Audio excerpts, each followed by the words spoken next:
Hello, hello, good morning, good afternoon, good evening, wherever you might be in the world, whenever you're watching this, whether it's live or catching the replay, either one. Thank you so much for being here. I really, really appreciate it. It's going to be a wonderful, wonderful day here. Already seeing some good stuff. As the live chat's already rolling like crazy, someone said, "Hey, I saw something over your shoulder there. There's something blue. I couldn't tell what it was." And this is my HR Ninja plaque that my wife had made for me. HR Ninja was one of the things that I started kind of a fun little persona thing that I created years ago when I started writing and sharing about HR as an early career professional. And so there you go, HR Ninja, and I keep it behind me. It's a special thing that reminds me of the roots of who I care about and what I believe in. So welcome, classes in session. I am Ben Eubanks, your host, in case I didn't already say that. It feels like we're family by now for some of you, and some of you, this might be the first time you've seen one of the HR Summer School days or sessions, first time to join us. Welcome. We're glad to have you. You'll see in the comments, people are very welcoming, appreciative, supportive. So if you want to connect with people, be open about it. Just say, "Hey, here I am. I'd love to reach out to people, connect," and you'll get a lot of conversations there started as well. So fun fact, I wanted to be in HR when I was a kid. Right? Who knew? I'll tell you the story sometime, but this is what I love. This profession, I feel so strongly about it. It's something that I'm just excited about, and it's hard to explain to my kids what HR is about, but it's something that I've always loved. Do you want to hear something incredible? We are up to over 35,000 views on the first 2 days worth of content already when I checked this earlier on the analytics. So much support, so much interest in this. And to be honest with you, I was almost brought to tears last night with some of the comments, the things people are sharing on LinkedIn about the experience. It's, goodness gracious, I'm so excited. I'm thankful to have all of you here learning, connecting, listening, and just supporting each other. Fun little thing here. This has been a family affair for us. Yesterday, I did not mention it because it was we were in the flow of things. We changed things up a little bit in the morning. If you caught that, you saw what I mean. But I told you guys, my kids have been helping out. They help put some of the photos together for the speaker cards and things like that. My wonderful wife there in the picture. Yesterday was our 13th anniversary. So congratulations to her. She has made me swear not to point a camera at her, but she did take a real picture yesterday just to prove that she's there. So I love and appreciate Melanie for her help with this. And thank you for her putting up with me for 13 years. I promise to do something fun for her after HR Summer School is over with. Okay. Speaking of things that people I appreciate, let's do a couple of prizes really quick. Mary, Brittany, Mildred, and Erica all got a prize for sharing yesterday and for the day before. You've been very active in the chat, being kind to people, being generous with your advice and your support there. If you are listed here, ping Melanie and she will get you taken care of for your prizes. But thank you so much for what you're doing there and for supporting HR Summer School. If you have joined us already, tag someone in the comments there, someone who you're like, they should be here, they should be supporting, they should be connected with this, they should be learning here with us. Go ahead and tag them, make them feel like they're missing out. A little FOMO, it's good for us all. Oh, and then our last piece before we jump into our conversations for today. Congratulations. So if you saw Meg Mankey yesterday, several people were asking about her book. They want to know more. And she said, "Hey, I would be glad to give some of those away." So she has generously offered to give away 10 copies of her book in either hard copy or audio. So we grabbed 10 of the people who were very active yesterday. And again, names listed here: Claudia, Kiara, Betty, Krista, Tyler, Destiny, John, Maria, Joan, and Kristen. So if you are here, email Shelly at Rose Group International. Her email's there on the screen. Grab you a screenshot, and she will take care of you. Let her know what you want, which hard copy or audio, and she'll get that for you. And there's 5 of each available. So whenever they run out, you'll get the other ones if you're not one of the first 5. There you go. But thank you to Meg and her team for being willing to do that. That was so kind and so generous. We appreciate it. Our volunteer moderator for this first half of the day is Julie Doyle. She said she's been watching for the last 2 days, kind of tuning in, and she said she's so excited to be here. So make sure you say hi to Julie Doyle there in the chat. She's a senior consultant with HRT Consulting Services in Cincinnati. So go Cincinnati. She's a longtime SHRM volunteer and currently the Ohio State SHRM Council Director. So thank you so much, Julie, for your volunteer work, for your day job supporting the HR professionals. We appreciate what you're doing, and we appreciate you being here supporting the professionals in the community around the world, not just Ohio, today. So to kick us off, I am, in honor of that, wearing my Disrupt HR t-shirt because I'm one of the organizers for the Huntsville and now the Birmingham, Alabama chapters of Disrupt HR, along with my colleague Christina Minyard for Huntsville. And we are going to talk to Jennifer McClure. She is the disruptor in chief. She's heads up Disrupt HR. So if you have been to a Disrupt HR event, if you've attended it, you've seen it, you've organized one, say hi to her in the chat because I know she'll appreciate it. Now let's go over there and get some wisdom from Jennifer.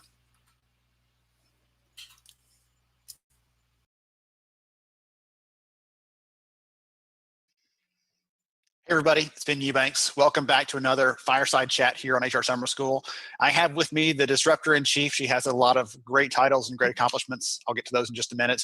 But I am so thankful to also call her my longtime friend. Welcome, Jennifer, to the show. Thanks for having me to this fireside chat. Although neither one of us have a fire, we should have at least a little virtual fire going in the background. You know what? There's probably a 60% chance that one of the kids has started a fire in the time that we've been recording already. So I don't want to encourage that. Yes. Just if you see smoke, you'll know. So Jennifer McClure, tell us a little about yourself. Sure. Well, I've been in the HR world, the HR space, people space for many, many years. Now it's over 30, which is even hard for me to say that.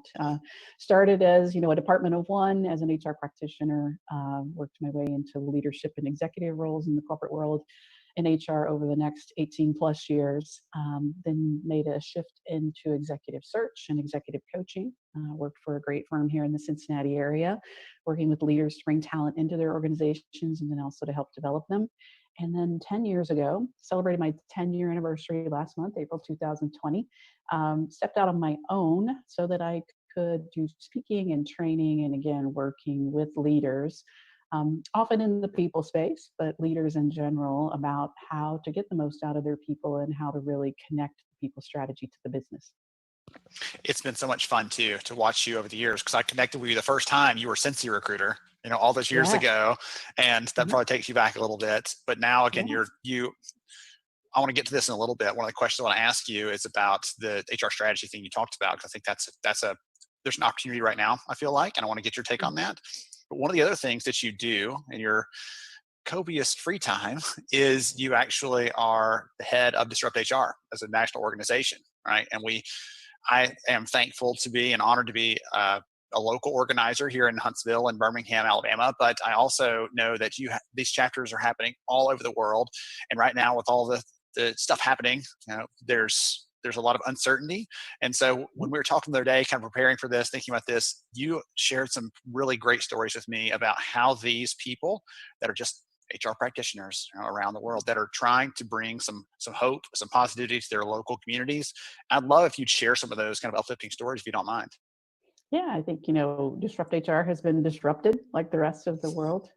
It is a global community of people, 157 licensed cities in 37 countries, and over 5,000 Disrupt HR talks have been given around the world, over 400 events. And we probably would have had 100 this spring around the world. And of course, starting mid-March, those have had to be canceled or postponed. But many of our communities are still finding ways to connect, while maybe not using the traditional format of in-person gatherings with 5-minute talks with 20 slides that advance every 15 seconds. It's been really cool to see people doing Disrupt HR community happy hours. The Barbados team did that. They had a band and people showed up and just connected and kind of, they'd not had the opportunity to they were supposed to have their first in-person live event in March. Yeah, I was supposed to go. I've forgotten when it was. And so they hadn't even had the opportunity to do the real virtual or Disrupt HR yet, but they took it virtual to help their community stay connected. The Pittsburgh community has done community conversations. I think they do those bi-weekly where people can show up and they connected with some of their speakers or sponsors to have conversations. And then some of our other communities in Yerevan, Armenia, another community that had not yet had the opportunity to have their first in-person event, they kind of took to a live stream and had, an MC kind of keep people, help people keep the conversation going. So, the good thing, we have to look for the good things in all of the challenges that are going on. The good things and the disruptions are is that people are finding ways to stay connected, which is a big part of what Disrupt HR has always been about. And they're finding new ways to share and help people learn, and we really support that. Absolutely. Well, I know, again, speaking from my experience as an organizer, when people come for the first time, they're like, okay, this is another HR event. But then they leave saying, I am so excited, not just about what I heard tonight, but about the future of my job. Mhm. The greatest praise that I ever have received in an event last year, someone said, I thought my job was this, and now I see it's this because Oh, I wow. came to this event and I heard this full set of 12 different speakers talking about different aspects. Some people talking, not even talking about HR itself, but about the things that we should care about from a people perspective. And it was just an Yeah. amazing kind of experience. And I loved that. And I loved, again, because you're tied in with these communities around the world. This isn't just the chief HR executives, all these big companies, but the ones that sometimes are forgotten when people are putting content together and thinking about who to invite to conferences and things. It's for the every person kind of HR person. And I'm so thankful for the work you're doing there. That's really, really cool. Well, and we really appreciate all of our global organizers like yourself, Ben, who are making it happen in their communities. And I think, again, it's never been about me or my partner, Chris Ostich. It's been about how can we enable the communities to bring voices out that, again, maybe aren't having the opportunity to be heard, and ideas to be shared that maybe not everyone's aware of. And it's just been really cool over the last 6.5 years to see what Disrupt HR has become. And I'm sure it will be interesting to see what it becomes in the future. Absolutely. Well, you're saying they've been all around the world. So I'm going to transition, but I want to ask anyone that's watching to chime in the comments. If you've been to a Disrupt event, throw the city name in there so we can keep track of those. I'd love to see who has been to Yeah. one of those. And if you haven't, let us know. Say, have you ever been to one? What is Disrupt? You might be wondering and curious, and we'll share the links in the comments to make sure you get some details on that, so you can find one that's hopefully in your area. And if there's not one in your area, you might be the one that says, I'd like to be that connector. I'll raise my hand to volunteer to put one of those together. So that's how they get started. Again, they started with one single chapter, one single city all those years ago, and now all over the world, as you heard Jennifer say. So, Mhm. Jennifer, you said HR strategy earlier, and that's one of Yeah. the things I've seen you speak. I actually had you come here to the local area, Huntsville, to speak in the past, and that is your bread and butter. The thing you're great at is talking about strategy and how HR leaders can get better at that. And Mhm. I'm curious, right now, we've talked about all the disruption, things happening in the world. Do you think now is a good time for HR leaders to be stepping up and trying to take on that role? Is this a better time than usual? I'm kind of curious what your feel is on that. Yeah, I think, for years I've been trying to help HR leaders at all levels see that they have a connection to the strategic plan of the business, even if they haven't been invited to a particular seat at a table. While that's nice, what really matters is what you're able to do when you're given that voice and that opportunity.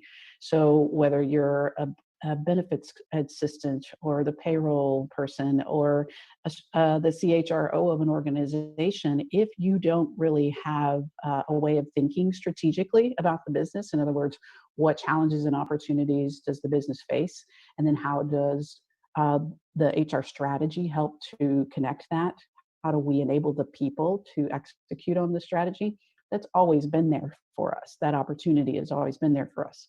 Where we are now, with all the disruption that's taken place around the world, HR leaders, again, regardless of where they've sat at the table or on the organization chart, have been really pulled into the forefront, to make decisions, to set new policies, to dust off old policies, to help leaders see how we deal with our people, ideally in a very empathetic way and a courageous way. And in some cases, really having to navigate through serious, difficult situations. And so, one way or the other, HR has been pulled to the forefront. And so my hope and my happiness is to see that a lot of HR leaders are stepping up to that. So the goal would be is that you continue that, through this challenge and beyond.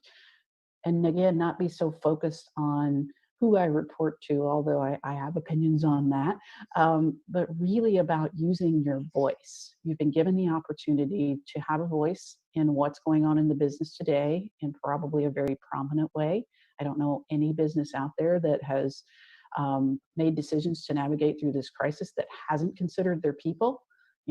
Are we going to be able to keep people? How are we going to pay people? What are we going to do if we have to lay people off or let people go? If our business will reopen, when, all of that, the people have been central. So even the businesses who for years who have said, people are our number one asset, all that maybe they didn't really function that way. We've had to look at a people first strategy. And so HR has been leading that, again, whether they are giving credit for that or not. If you're being called on to share your thoughts, your ideas, my hope is that you are taking advantage of that opportunity. But influence really needs to last over the long term. And the way to build that influence is to make sure that you're building the relationships. So how are you helping the leaders in your organization navigate these changes, even when maybe it doesn't call for people issues? Are you providing input? Are you giving support? Are you finding ways to help your colleagues and your peers and build those relationships? Share your opinions, make decisions, be willing to negotiate and to allow people to poke holes in your ideas, allow people to disagree with a policy decision that you've made. Invite that so that you can get to the best decisions for the organization with the most collaboration and input possible. Because coming out of this, if you're seen as someone who really was a leader who was helpful to others, but also having ideas, making decisions, then again, regardless of where you sit in the organization, they're going to see how they can utilize you more in the future. I love that. I love that. That was like a mini masterclass in HR strategy right there. There you go. Goodness, HR that was credits awesome. for everyone. There you go. throw them out. Just pass them out to everyone. If someone wants to connect with you, wants to learn more about the work you're doing, Jennifer, what's the best way for them to do that? Sure. JenniferMcClure.net is where you can find all things about me. I'm certainly active on social media, on Twitter at Jennifer McClure. You can always find me on LinkedIn, Jennifer McClure. I'm on a few other platforms as well, but if we start there and build some connection, I'd love to say hello to you. Be sure and say that you saw me on HR Summer School, and it's been said, if you're a part of Disrupt HR, would love to hear your experiences, and if you have a favorite video, share a link with me, because I haven't watched all 5,000 of them, but I'm trying to watch a few every week to try to get through all of them someday. That's fun. That you sound like my wife and I are like, after the kids go to bed, like we can watch 25 minutes of whatever movie it is, but that's all we can fit in. Then we're going to crash completely. So you're like, I'll watch. I try to watch 5 videos a day, 5 days a week. So that probably means what? It's going to take me like 500 years to watch all of them. Well, this might be your chance to catch up if we're not doing new content right now. But if it's at that normal flow, and at the pace that Disrupt's been growing, like you might never get to that. I don't know. That's a good thing, though. If I never catch up, that's good. That means there's more good things being shared. Absolutely. Awesome. Well, thank you again for joining me, Jennifer. This has been so much fun. I appreciate it. I know the audience does too. To everybody else, thank you for joining us, and catch up with more content on HR Summer School coming up shortly. All right.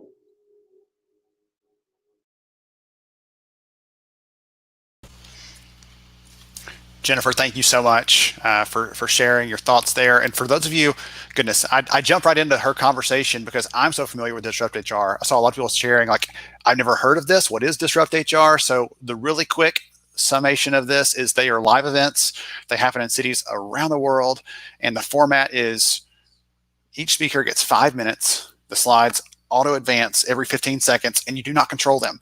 So it can be hilarious, but it's also a chance to see a lot of different content, different ideas, different perspectives, all in one night. And so it's a lot of fun to be at those events. And it's one of those things that, again, if you've been there, it's one of those things that you end up loving. And if you have not been to one, then I highly encourage you to find a chapter locally, check it out. You will not be disappointed in that.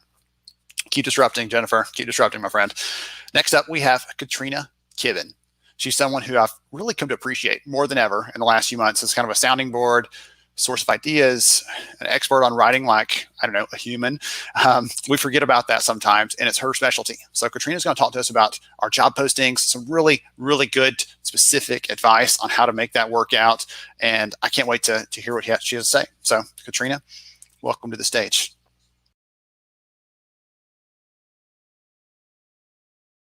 Seriously, Ben, thank you so much. I can't believe I get to be a part of summer school with all of these amazing people. And I know, Ben and I went back and forth a little bit behind the scenes to talk about job postings and if they belonged in the summer school curriculum. And ultimately, we were both like, heck yeah. Whether you're hiring right now and hiring, software developers, or you're filling a manufacturing line, or hiring is completely frozen and you're looking 2, 4, 6 months down the road, this is a great course for you to be taking because job postings are the currency of recruiting. And when I talk about job postings, I realize that they have a really important place in all of this, but often we forget exactly where that is. And before I get into anything tactical, I want to tell you a story about me and why job postings matter so much. So what you're looking at on the screen right now is my very first house. I was really excited about this house. I was an Army brat growing up, and I moved 13 times before I graduated high school. And so home has a different meaning for me. It's so much. It has so much wrapped up into it. And I imagine that so many of you are having that same feeling about home right now. And so 3 days before I closed on this beautiful home, I had a one-on-one with my manager. And we walked into the meeting, and I remember being so excited, ecstatic even, to tell him that this big thing was happening for me. It was really happening. I was going to have a home. And the second I saw his face, I knew something was really wrong. And I imagine that so many of you have been on the other side of this conversation because the next words coming out of his mouth were, "I'm sorry, Katrina, we've eliminated your position."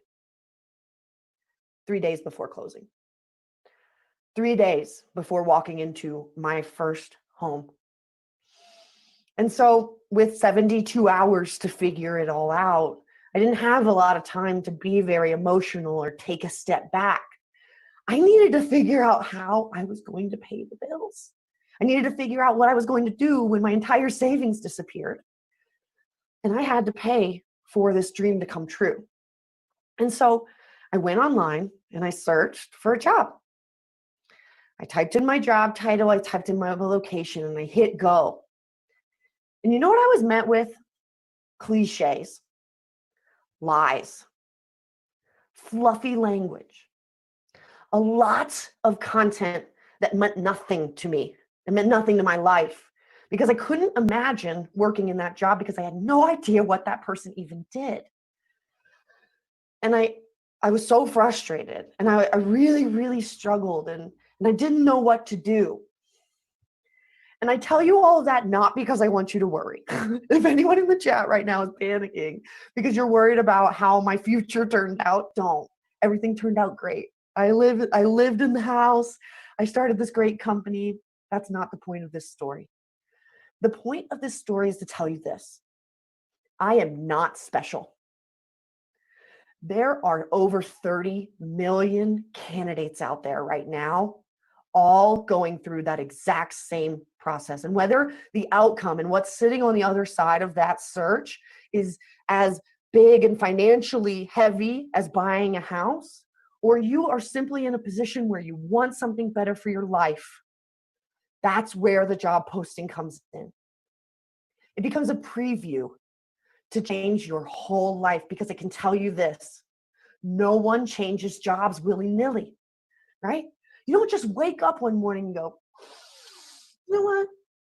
Screw it. I'm quitting my job. I'm going to get a new one. Because you know the market is challenging. You know that the unknown is more scary than what you have now. But there are people out there willing to take big risks. If you're willing to meet them halfway, that is where your great job posting comes in. And what I want you to remember every single time someone tries to tell you that job posting is not important. And if that's not good enough for you, which I really, really hope it is, considering human is part of our job titles in most places, consider this. Job postings are a fundamental axis of this whole thing. And they represent a large portion of the content that we create online, right? You don't create hundreds of career websites, but you create hundreds of job postings. In fact, last year we saw almost 100 million job posts created that represented over 500 million clicks. So if you're thinking about that talent brand, if you're thinking about the content that you create and how that represents your story out in the world, start with your job postings. This session can really, really help you get started. Okay, I didn't even introduce myself. I know Ben probably did, but I haven't. So my name is Katrina Kippen, and I started a company called 3 Ears Media. And at 3 Ears Media, we specialize in copywriting for recruiting, because I have met a million recruiting teams who are all expected to be great writers, and not one of them felt like a confident writer. I've also never met a copywriter on a recruiting team. So that's where we come in. We help teams in 3 ways. We do one-on-one coaching with small and teams of 1 who need one-off support that big companies typically have access to. We do team training for teams of 3 or greater, where we can teach everyone what best in class actually means for your company. And of course, right, we've never met those writers. So a lot of people just say, Katrina, I want you to write it. We do that too. And this is my real email address. So I want you to get ready to take a screenshot on the next slide, where my email address will also be, so that you know you can ask questions anytime. Because I tell people this every time and I mean it. And if you followed up with me, you know this. If you ask me a question, you're feeling shy and you don't want to put your question in the chat, you should never hesitate to email me. I really will get back to you and I'll answer those one-off questions, okay? So through this session, hit the chat, ask me questions. I'm there. I'm also going to be at that email address for anything you need, okay? Let's talk about how we're going to learn how to write a job posting, because most people I've met have never been taught, which is crazy, right? We're going to talk through some words and rules. I'm not really a rules kind of person, but there are 2 that I want you to know. I want to talk about understanding the status quo. So what's happening right now? Let's set that baseline. Then we'll talk about what better looks like. I'll give you really specific tactics and a lot of examples. We'll very briefly cover measuring success, and we'll do it all in the next 20 minutes. We got a lot to do. Let's go. Words and rules. So I always say, whenever we think about the job posting, we have to use the same language. And when I think about language, there are kind of 2 things that you need to consider, because let's get real. If I gave everyone on this call 7 templates, we'd be back on this call in 3 years, because those templates don't last, right? So same language, no templates means we got to set some better baselines. The first baseline and the first rule that I want you to know is the difference between a job description, a posting, and an ad. People get this one mixed up all the time. This job description is a legal document. It belongs in a filing cabinet, not on the internet. It's pretty much that simple. It's a laundry list of everything the hiring manager wants. In some companies, they even have a signature line and they put it on file. That is not what we're doing here today. We're going to translate job descriptions into job postings. A job posting is a marketing version of the job description. It's compelling and it helps the average candidate imagine what that job is really like. I'm going to talk to you about the tangible ways that you can make that happen in your bullets and your skill stories. Then there are job ads. That's how you get people to look at your job postings. That's what you put on Instagram. It's what you put on that job posting to get eyes on it. Again, not what we're doing today. We're going to do that middle one, the job posting. This is the other question that I get every single time, and probably why it's so early in here. So how long is it supposed to be? And my answer, and this is going to give you a little preview into my anti-rule following, is that I don't care. Now, you're probably wondering why there's a toilet on this slide, and it's because there's a rule here that I want you to keep in the back, and I call it my toilet theory. So toilet theory states that the average person's attention span, yep, you got it, is about as long as they sit on the toilet. And so I actually don't care If your job posting is 600 words or 1700, although 1700 is getting a little ridiculous, I want you to write to attention span. I want you to share the most important information that will help someone opt out if this is not a good fit for them. That's it. Stop thinking about word count. Start thinking about the interest of the person on the other side.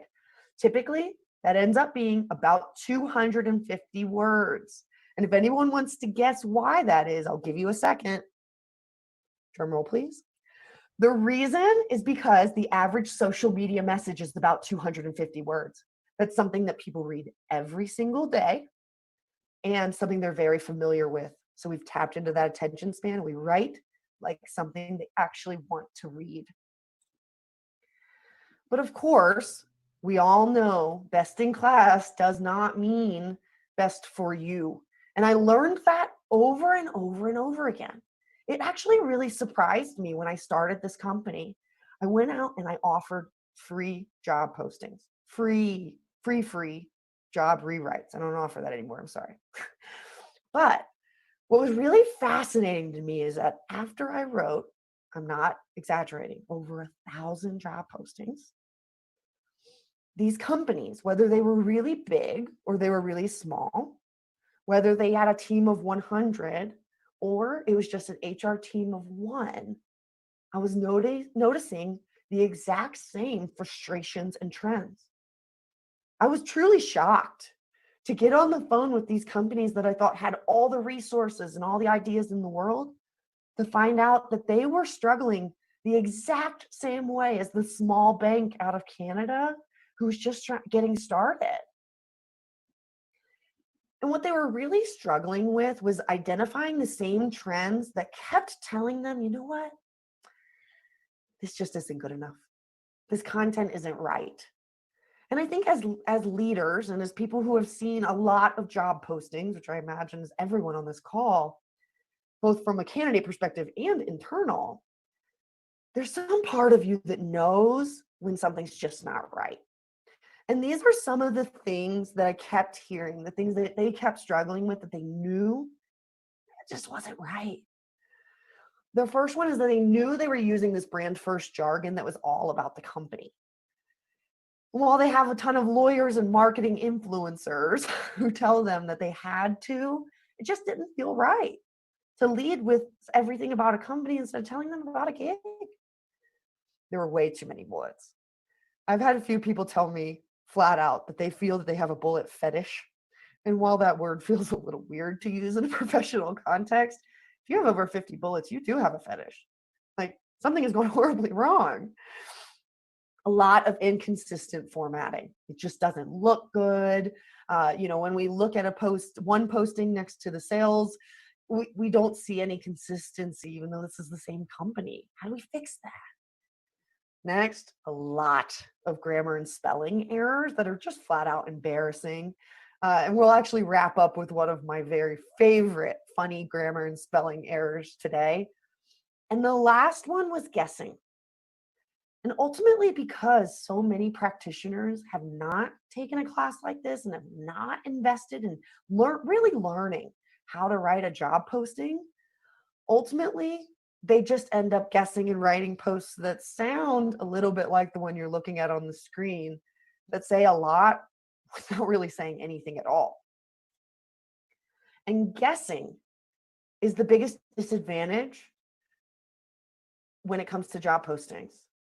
When we guess, we put ourselves and our hiring plans at a significant disadvantage because there are free tools available, right? And here's just one classic example using a job title. So to me, now I just want to clarify to any of the office and administrative assistants out in the crowd right now that I've been taught the difference here. But when I went into this, office assistant and administrative assistant, about the same job. I mean, really, we're talking a nuance in you work at this company, now you work at the company down the street, and they gave you a promotion, which just meant a different title, right? That's not true because job titles have a significant influence. So the numbers next to each of these, that's how many times those titles are searched each month. And that was before all of this. Which job title do you want to use? The one that gives you a lot more traffic. So let's start with those job titles. Why should you not be guessing? Well, to me, it's a pretty big deal. Who here would apply to a HR associate position if you're currently a director of HR? Not a one. None of you would. And here's why.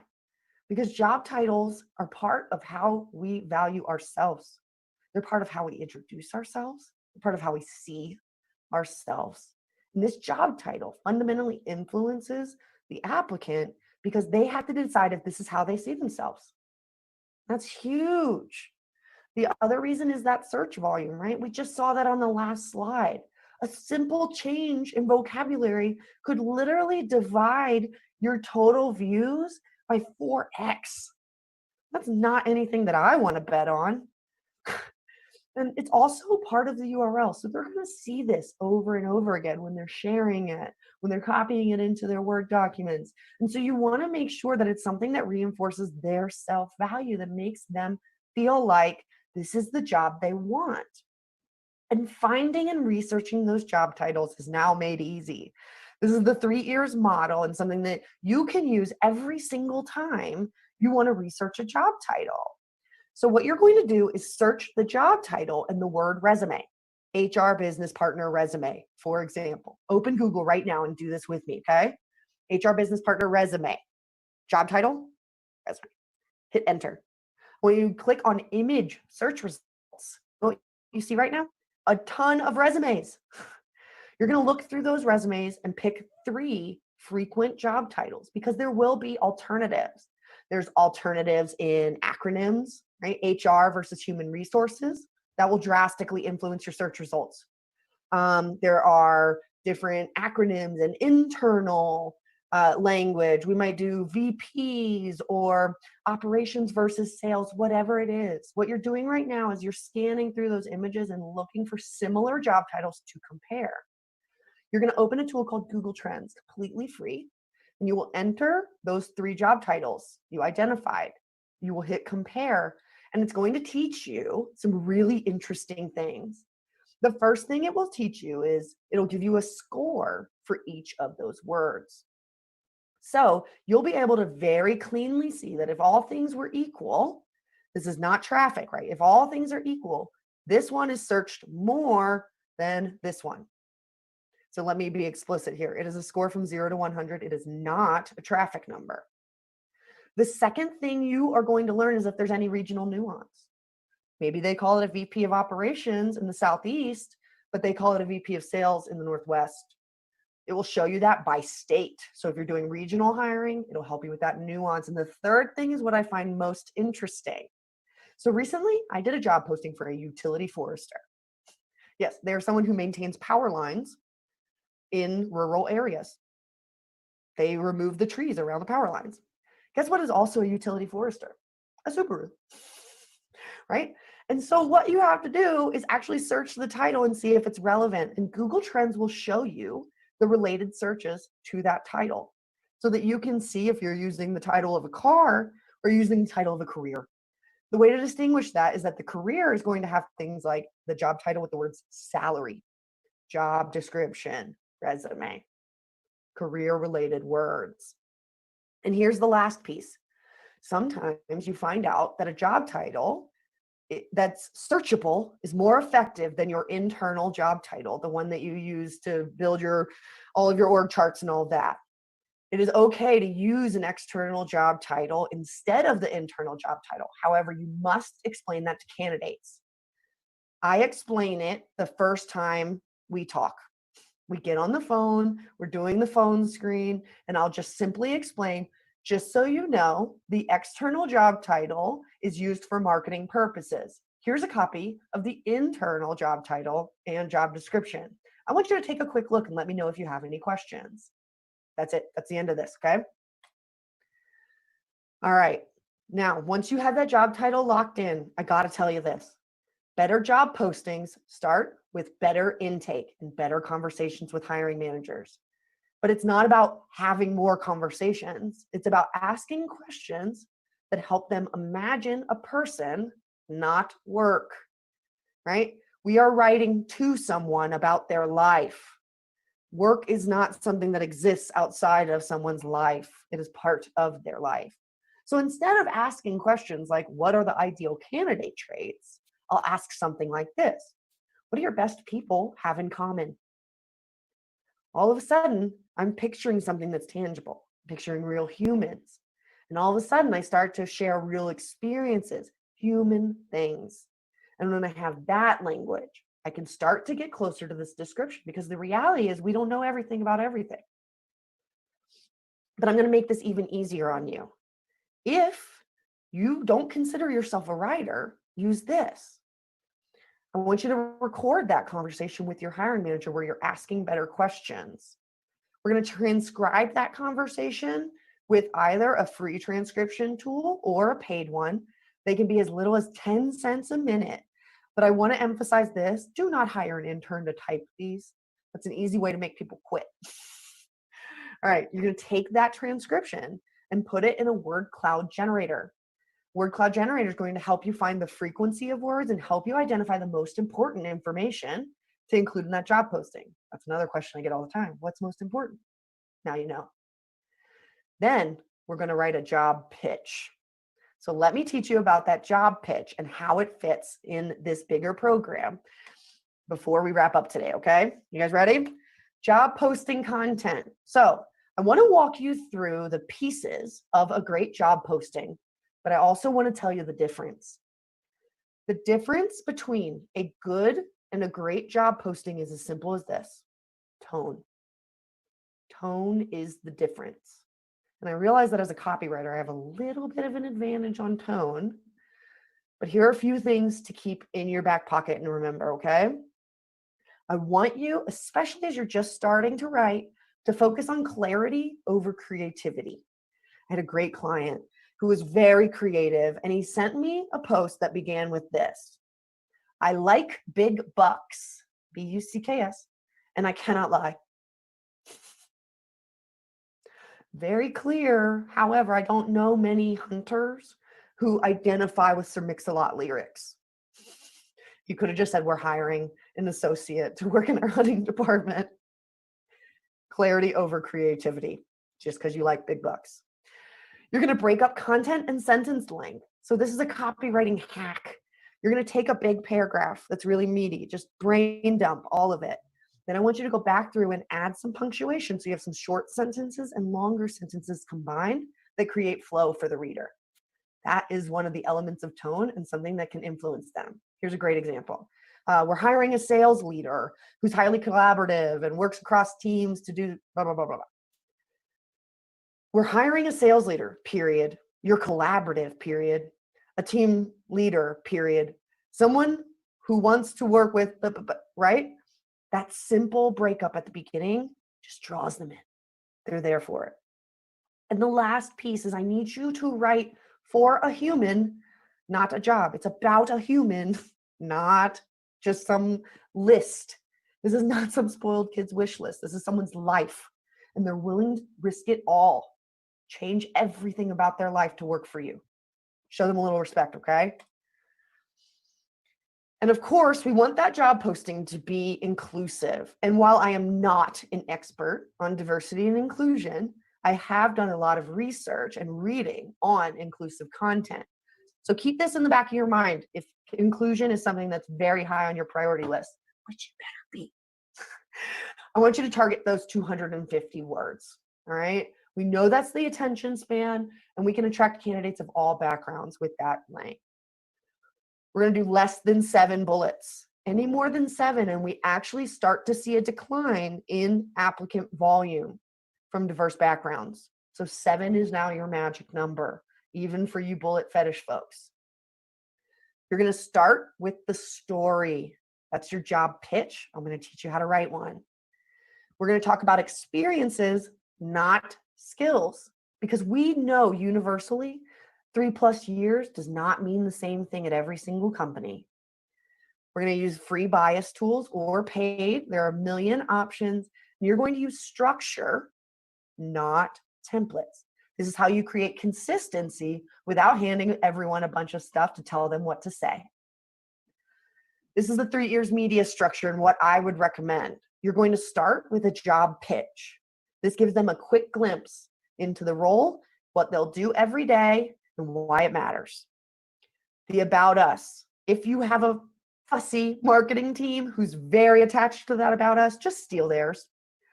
We're going to talk about that skill story. These are your new bullets. And then the last piece is lawyer stuff. Whatever the lawyers tell you to put on there, do that. Okay, job pitch. This is the first sentence. This is how you grab them. Great copywriters know the first sentence is what sets the tone for the entire piece. This is the sentence I want you to work on for every single job. As our job title, you will help someone do something so they can create an outcome. We've quantified activity and impact in one sentence.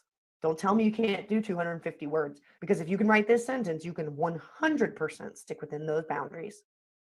Here's an example. As our client services representative, you'll help our customers, right? So they have a direct influence and impact on customers, make significant financial decisions so they can plan for retirement. How simple is that? It'll evolve as you go. The next piece is that next paragraph. So the job pitch, right? We've given them that quick glimpse. You'll help blank do blank by blanking. I actually even add 2 more sentences. You ready for this? Get your pen out. Every day you will. Every day you will. ... Give me 3 things. Last sentence. To thrive in this role, you must. That's your deal breaker. You must have experience building databases, whatever that is.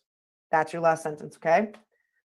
Next is your about us. I want to see a more humanized about us. The one on the left, that is an example of an about us that's all about a company. The one on the right is all about the people. Notice it talks about how many people we employ. It talks about the community. That's something that's going to matter to someone who's in this community, who wants to work for a local business and wants to know that impact. It's more effective too, because they feel like they're joining something, not just another company like everyone else. This is the one people struggle with the most, the bullets. And there are 2 ways you can improve your bullet. The first thing you can do is improve the preface. I do not want to see skills and qualifications or safety requirements. No more. Instead of skills and qualifications, let's actually contextualize what you're about to write. Here's what might happen on a typical day. Isn't that so much better than 3+ years of Microsoft Word experience, right? Or safety requirements. Okay, that's great. We all have safety requirements. If anyone watching this is manufacturing, you know this, right? Instead of requirements, I want you to say this. Let's talk about why those requirements exist for your safety. Keep this in mind. Under that, we are going to describe experiences they have had and the impact it makes, not 4+ years of experience, because it's not universal. So instead of writing something like that top right one, which I will not even read because what is that? What? Extensive ETA. No, you've used this tool to build something that helps our customers do something. We're back to that job pitch. If you nail that job pitch, you'll be able to write a better job posting beginning to end. Or who has this one on your post? Strong verbal skills. It's on there every time. Try this. In conversations with our buyers, you'll be our advocate. Let's contextualize why strong verbal skills matter, because disabled candidates who might struggle with verbal skills might not apply to this job, even though you don't actually need strong verbal skills. I've seen it a billion times. And I always want you to keep this in the back of your mind. You are one typo away from translating a shift leader into a shit leader. Okay? Proofreading matters. Build it into your process. Make sure every job posting gets 2 looks, because nobody wants to be the shit leader. All right, I know that was fast, Ben. Thank you again so much for giving me this time to work with all of you and give you a better idea of what a better job posting looks like for you. Of course, if you need more information, I actually have a book that you can use, and it's a workbook. So it's not some stuffy 400 pages of reading, none of that. This is a very interactive workbook that will give you those better hiring manager questions. It'll show you those skill stories and give you a few examples, and we'll also bring it all together so you can see exactly how these job postings are so much better than what we're writing right now. So just go to bit.ly/freejobrewrite or take a screenshot of this slide for later. And again, don't hesitate to reach out. Like I said, my name is Katrina Kibben. I work at a company called 3 Ears Media, and I can't wait to talk to you about your job postings. Thank you so much, Ben.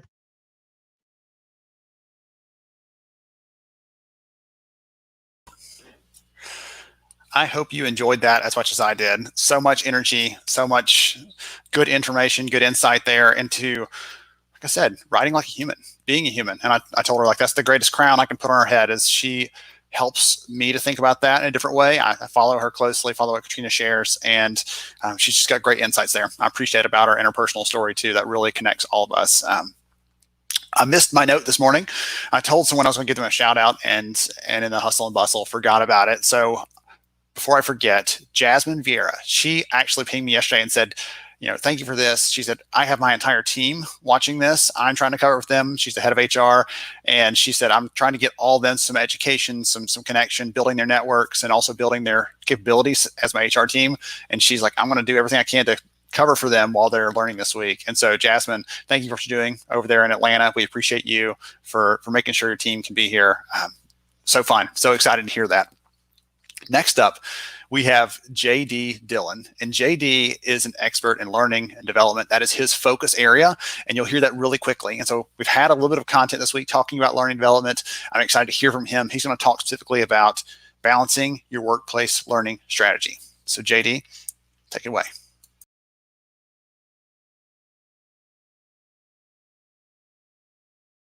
Thank you so much, and hi everybody. Happy to be here with you today. Hope everyone is doing well, all things considered, to spend the next 30 minutes or so talking about workplace learning and development as part of HR Summer School. Very excited to be with you today. I'm JD. I'm the Chief Learning Architect at a learning technology company in Canada outside of Toronto called Axonify. If you wonder, if you're looking at me and you're thinking, it looks a lot warmer outside than it would maybe in Canada, because I live in Orlando, Florida. So that's why you can just kind of feel the humidity through the camera. I'm also principal and founder of my own team called LearnGeek, but I've spent the last 20 years or so in largely large corporate operations and learning and development roles, including with companies like Disney and Kaplan. And if you're playing the what is behind me in the video in the background game, you can also catch some clues in the types of jobs that I've had. But I've primarily been focused on enabling frontline employee audiences. So the employee audiences, I believe, are often very difficult to reach in our organizations. But hopefully today, what you'll take away is learning and development ideas, workplace talent development ideas that you can apply in your organization, regardless of your industry or the particular audience that you support. And today, we're specifically talking about the idea of balance. How do we help the people that we support as human resource professionals, as learning and development professionals, find a meaningful balance in their day-to-day work that'll help them perform at their best every day? And what do I mean by balance? Well, if you think about kind of your experience in the way that you try to do your best work every day, but also continue to try to develop for what the future may bring, what the next role you're looking to take on may require. Maybe you're looking to potentially change careers. So how do you find that balancing act between everything that you need to develop for tomorrow? Like I said, new skills, the entire idea about upskilling, reskilling, cross-training, those types of ideas. But then there's the kind of reality of today, especially in our current environment, where things are constantly changing, problems are arising, customers have questions, your boss needs something, you're trying to solve that problem as quickly as you can. So in many cases, in my experience, these two don't play well together, where maybe things are constantly moving targets, your calendar is completely full. If you're a frontline employee, you don't have a lot of extra time in your day and you're very operationally focused. So it's really hard to think about the future. and how you're going to develop yourself for whatever comes next. Or maybe you spend a lot of your time in your HR team focus on career development programs, but maybe people are having a hard time solving those problems in their everyday work, which is distracting them from being able to focus on those kind of forward-facing career development opportunities. So that's what we're talking about today, is how do we strike that balance when it comes to how we help people solve problems in their everyday work and develop themselves for what's going to come next in their working within our organizations. And my contention is, and my experience is, that traditional workplace training tactics don't solve this problem for us. The idea of thinking about learning as taking place at a given time or something that has to be scheduled. Again, whether it's in a classroom, whether it's online courses, even a little bit like this, because we're all hanging out here at a very specific time today. There's only so much we can talk about for 30 minutes. So for me, it requires us breaking out of this mentality that learning is a place and a time, especially as we look at how the world is evolving around us. And that's a very different statement than if I'd said those exact same words a couple months ago. So some research a couple months back indicated there's a lot of redesign of jobs taking place. And again, that's something that will continue regardless of the disruption that we're facing. There's a considerable need for reskilling as jobs are changing, whether it's based on disruption, based on the impact of technology. The fundamental nature of work is shifting. There's what people are actually looking for in their jobs, and the idea that, and this shouldn't be a secret, that development opportunity is something that makes organizations more attractive and leads to greater engagement with your staff. And that desire to remain connected in our work just like we are in everyday lives, right? If you think about it at home, you can find a lot of great information in order to solve amazingly complex problems, but then we go to work and we struggle to figure out how many vacation days we have available. So how do we close that gap and help people solve problems at work like they solve problems in everyday life? And then, like I said, there's the current fog that kind of just covers us right now with regards to the nature of the future of work. And what will our organizations look like? What will day-to-day work look like, and how will we support people as they work in that type of environment? I don't have that answer. Hopefully we're finding that out and learning as we go. But the next normal is something we have to be prepared to support, even if we don't know exactly what is coming down the path.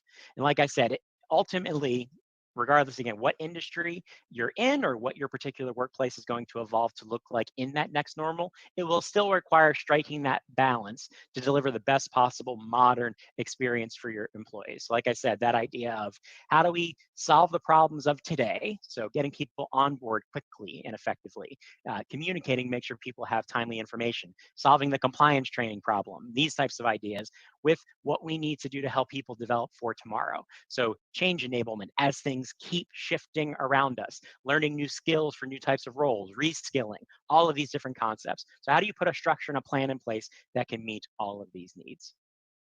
But it starts with mindset. We're going to talk tactics and ideas and kind of principles in a little bit, but I really like starting around the idea of mindset and how we think about the role that learning plays. And if you, again, in HR, if you oversee training or learning and development, it starts with how we think about learning fits into the day-to-day work experience. And like I said, it begins with breaking that course mentality that people have to be scheduled to learn, because that's just not how learning works. Learning is continuous, learning is personal, learning is always going, and we should support it that way to get the best possible results. So it's about a transition in mindset, going from learning is about content to learning is about figuring out what are the right channels we can enable. So it's not what we can make, it's what we can enable people to access when they need support in order to develop in their roles. It's moving from, again, the stuff that we make, the specific courses, to solutions, a bigger toolkit, a more robust ecosystem of things we can do to help people do their jobs as effectively as possible. It's moving from structured programs to more experience. Again, learning is something that's taking place in every day at work, regardless if you go to a training session or not. So how do we embed learning opportunities into that experience and make it less about the programs that we structure and create and put together and schedule for ourselves? And finally, it's not about what people consume and how many courses they took or how many things they read.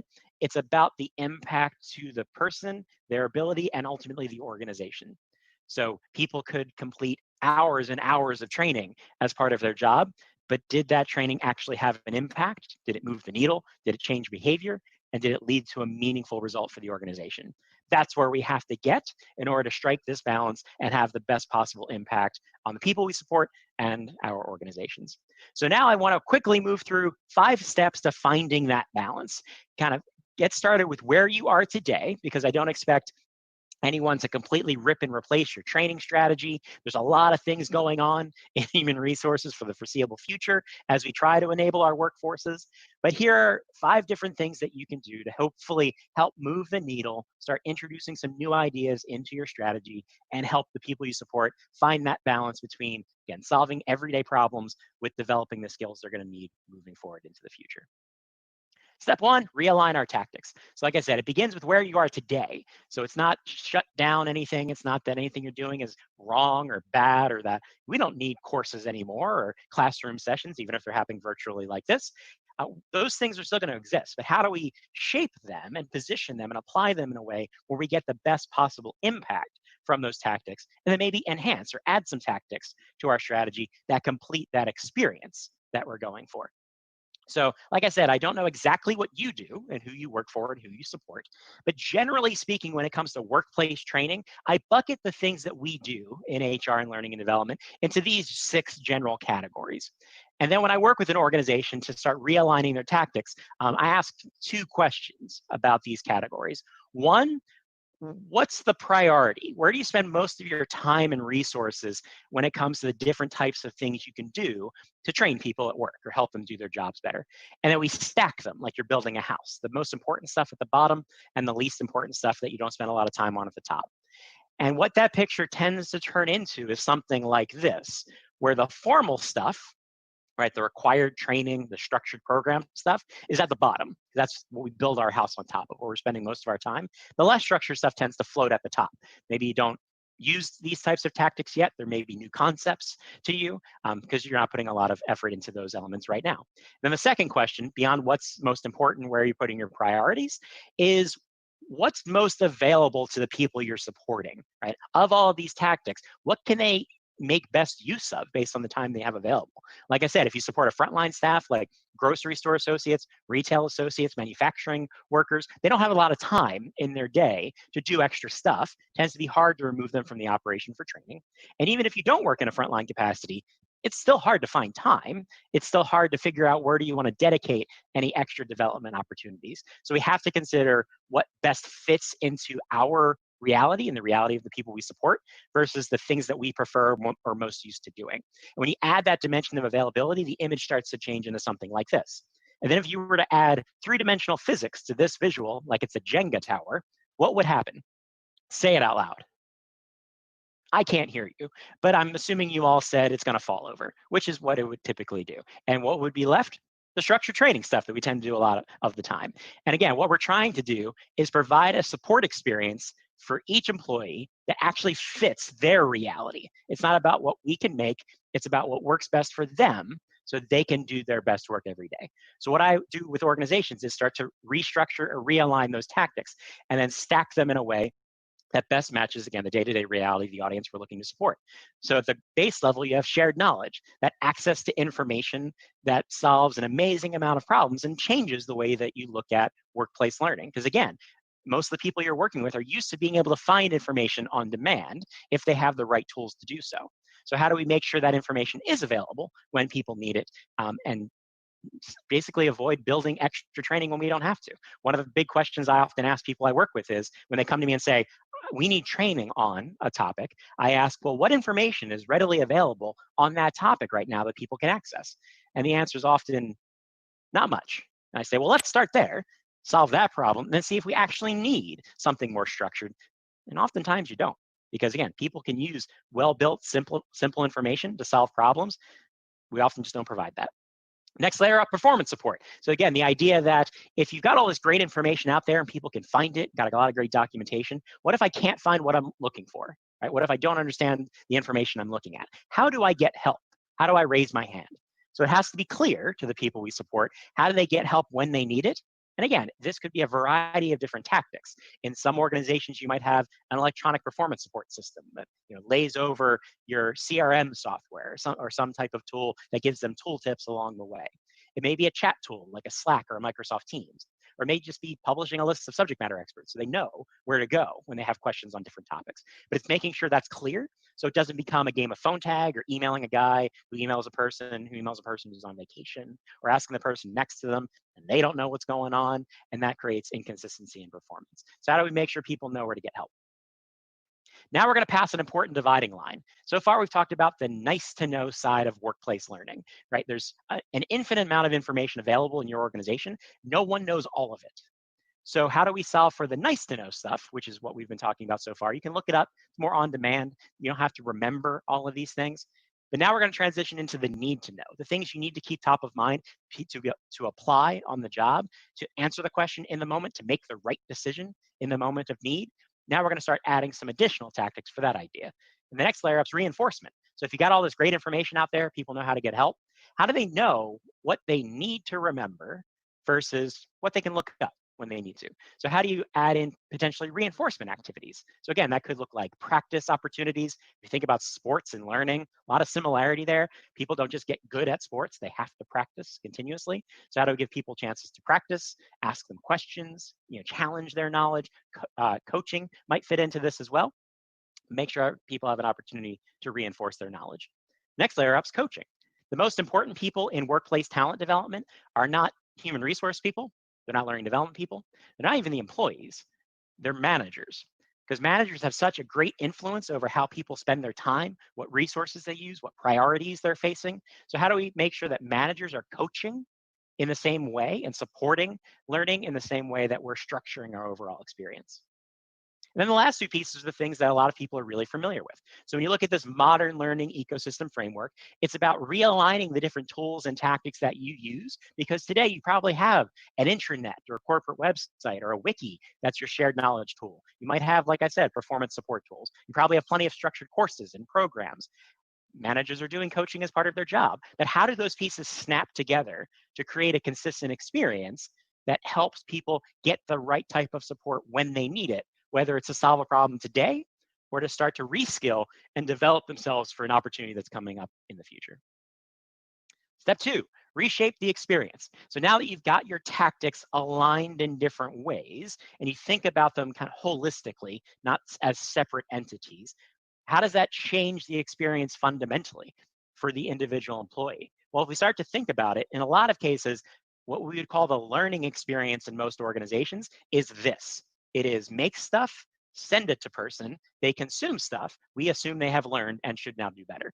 And again, that's just not how learning works, especially during times of disruption and times of consistent change.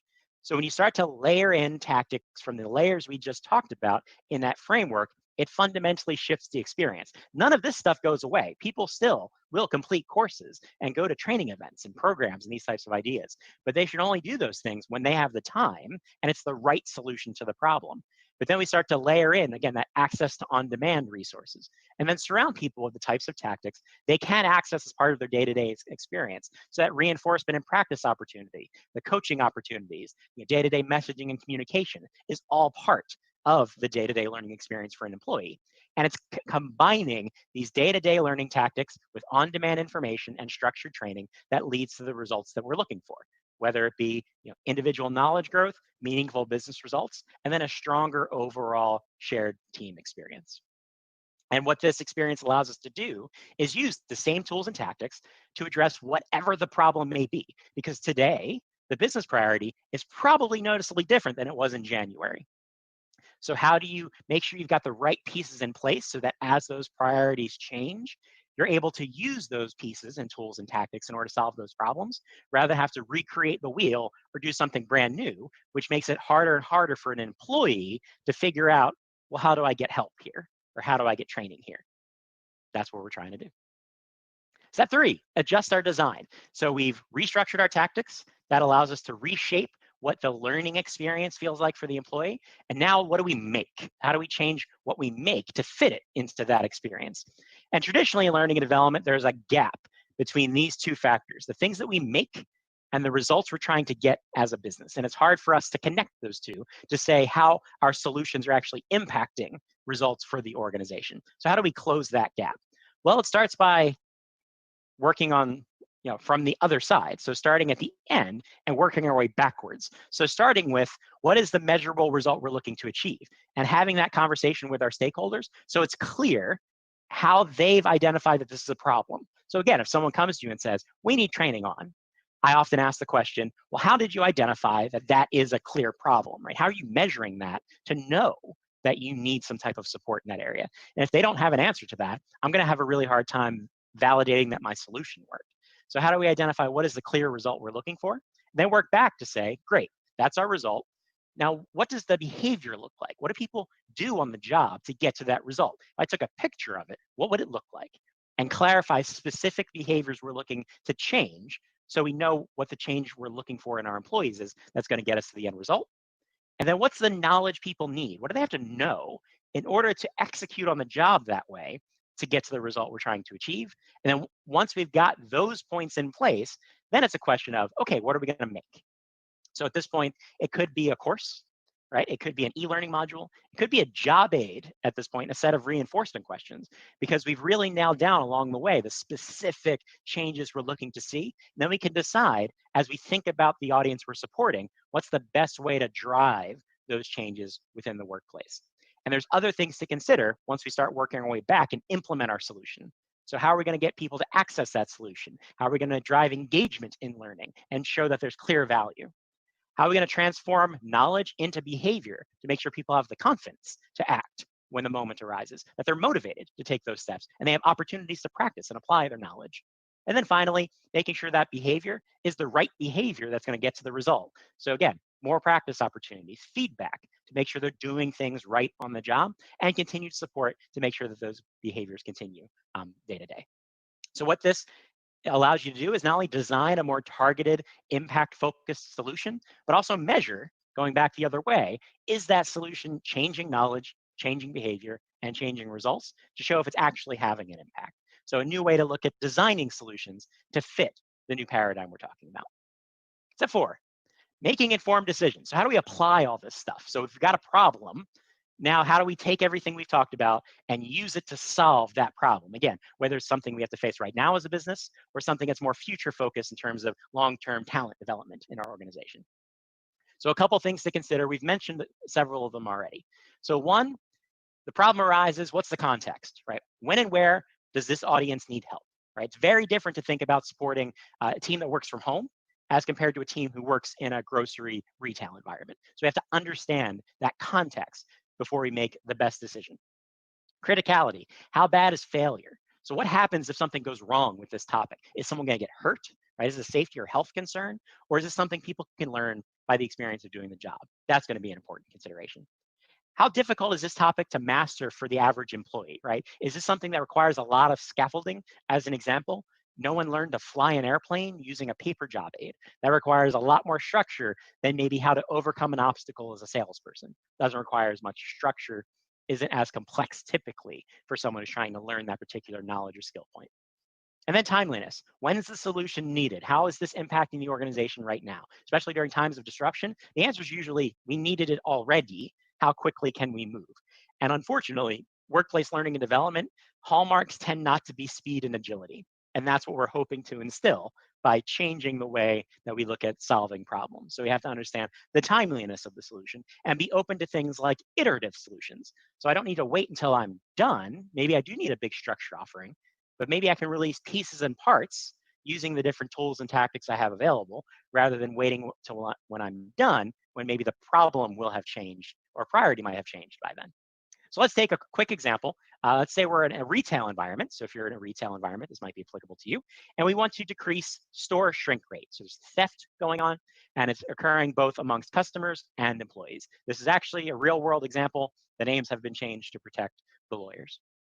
So let's start moving through our process. So like I said, we're supporting a retail audience in a retail environment, frontline employees. What's the result we're looking for? We're going to reduce the shrink rate by a specific amount. In this case, we had a specific target in mind. Great. Okay, what's the behavior we're looking for? We need employees to be able to identify and take action on potential theft. So to be able to report theft and take action when they see it taking place. What do they have to know? Well, they have to know the policy. what is theft, right? Not the definition of theft, but what theft, the rules are around theft. And what does theft look like, right? What are the common indicators? What am I looking for in order to be able to take the right action? Now, how do we figure out, okay, what's the right solution to solve this problem? And is it training? Is it a course? Or is it potentially something else? Well, like I said, we're going to consider things like context. Retail employees don't have a lot of extra time, can't take everyone off the floor. This is hundreds of stores we're talking about. So I can't, by the time I try to train everyone on a course, that's going to take a little while. Criticality, it's important. No one's getting hurt, but we're losing a lot of money as a business. It's a big impact to the business, so it's got a medium level of criticality. Complexity, theft isn't hard. You just have to be able to take the right actions and know what to do. Timeliness, we need it now because it's a growing 7-figure problem for this particular organization. So now let's build a solution using our framework. Again, we're starting at the bottom. We're going to build up only using the tactics we need to solve the problem based on everything we've discussed so far. So first, shared knowledge.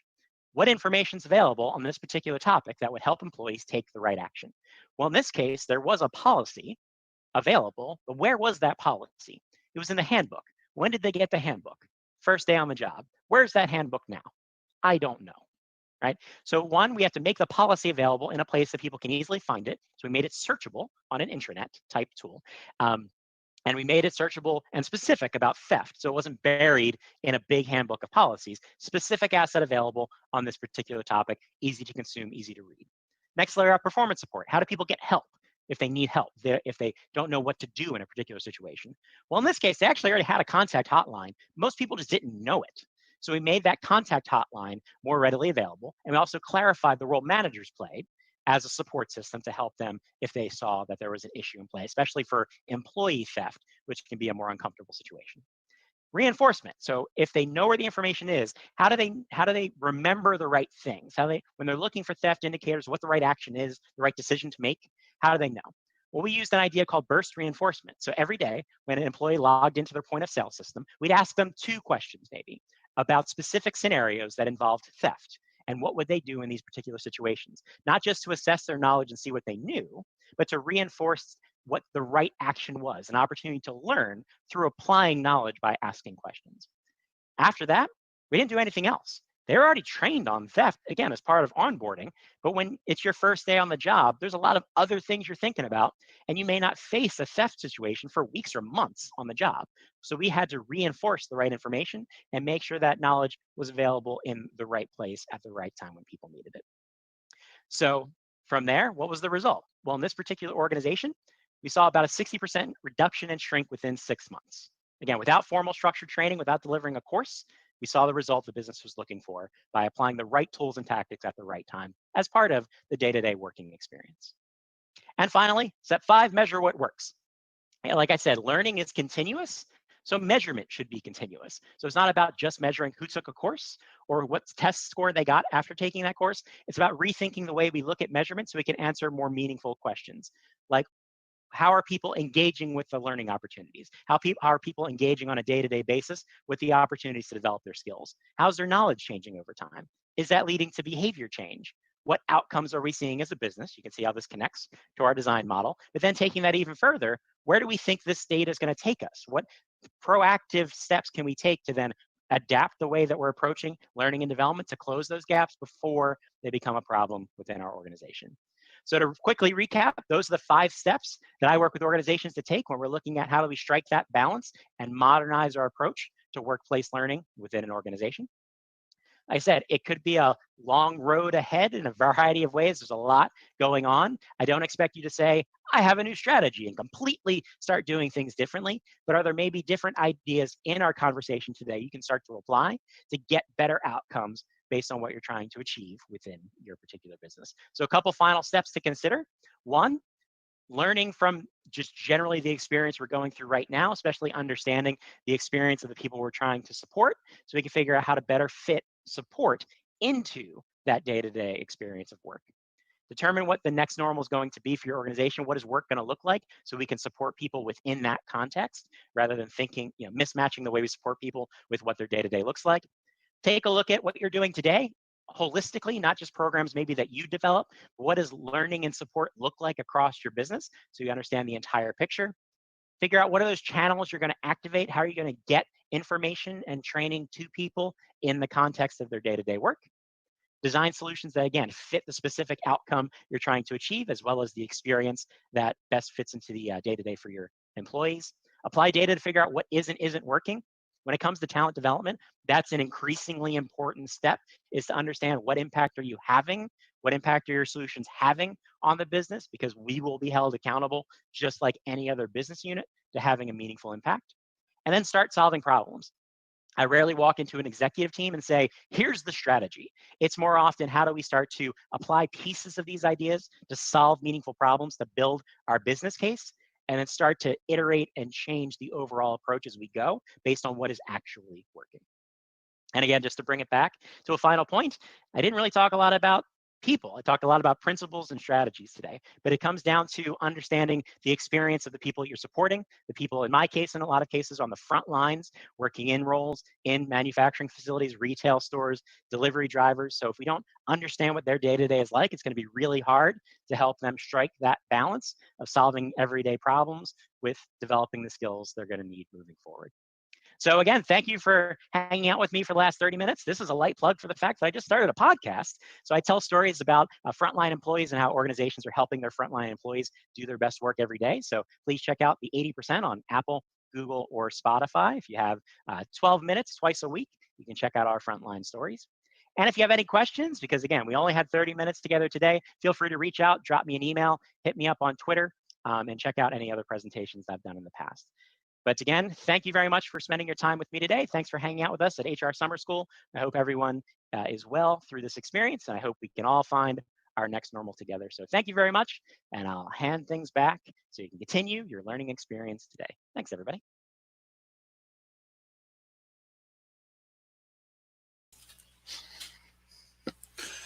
I have loved so much diving deep with these different experts this week.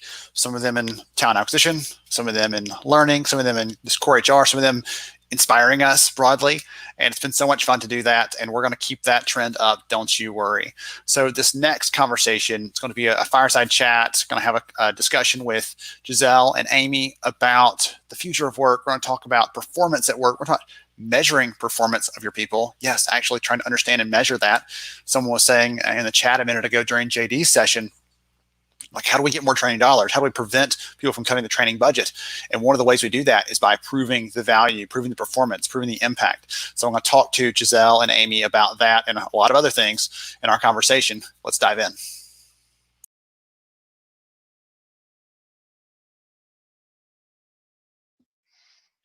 Hey everybody, it's Ben Eubanks. Welcome back to HR Summer School. Yes, this time we have not one, but two phenomenal ladies here to join us. They're going to talk to us about the future of work. I don't want to give away too much there, but I am so excited to have both Amy and Giselle joining me. They are phenomenal leaders, speakers, thinkers in our space. And ladies, welcome to the conversation. Thank you. Thanks for having us. Absolutely. So Amy, we'll start with you just to give the audience a little bit of information about your background. Tell us who you are and what you do. Yeah, I'm Amy Luschke-Carl. I'm the Vice President of Performance Acceleration at the Marcus Buckingham Company, which is part of the ADP. It's an ADP company. And I help clients really rethink how they do people at work. How do we help employees do more of their own unique best work? And so I've spent the last 6 years at the Marcus Buckingham Company. And before that, I was a practitioner in retail, in manufacturing, doing everything in the talent space, from HR analytics and HRIT to engagement to learning and development to Lean Six Sigma manufacturing and chemical engineering. So just a bit of a varied background. Yes, just a bit of that. Just a bit of it. I love it though. I love it. All right, Giselle, how about you? Yep. So Giselle Mota, I am a principal consultant here at ADP. We work on the future of work side, which basically means I get to speak to lots of clients and prospects about what's changing. And, you know, particularly in these times, it's less of a buzz and a hype conversation and more of a strategy and how do we transform and move forward.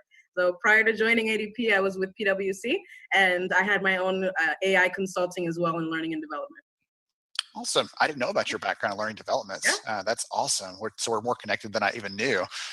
You and I actually had the pleasure, I won't speak for you, I had the pleasure of meeting you last year at an event that was put together by a SHRM chapter. They were trying to teach about AI and help people understand what was happening there, and with a very focused look at the practical aspects of that. And so I had a chance to share about some of the insights from my book, but I also had the chance to meet you and some of the other panelists there, and was just thrilled to meet someone else who is just as nerdy about kind of what's happening in the bigger space. Yes, absolutely. That is the biggest compliment I can give you.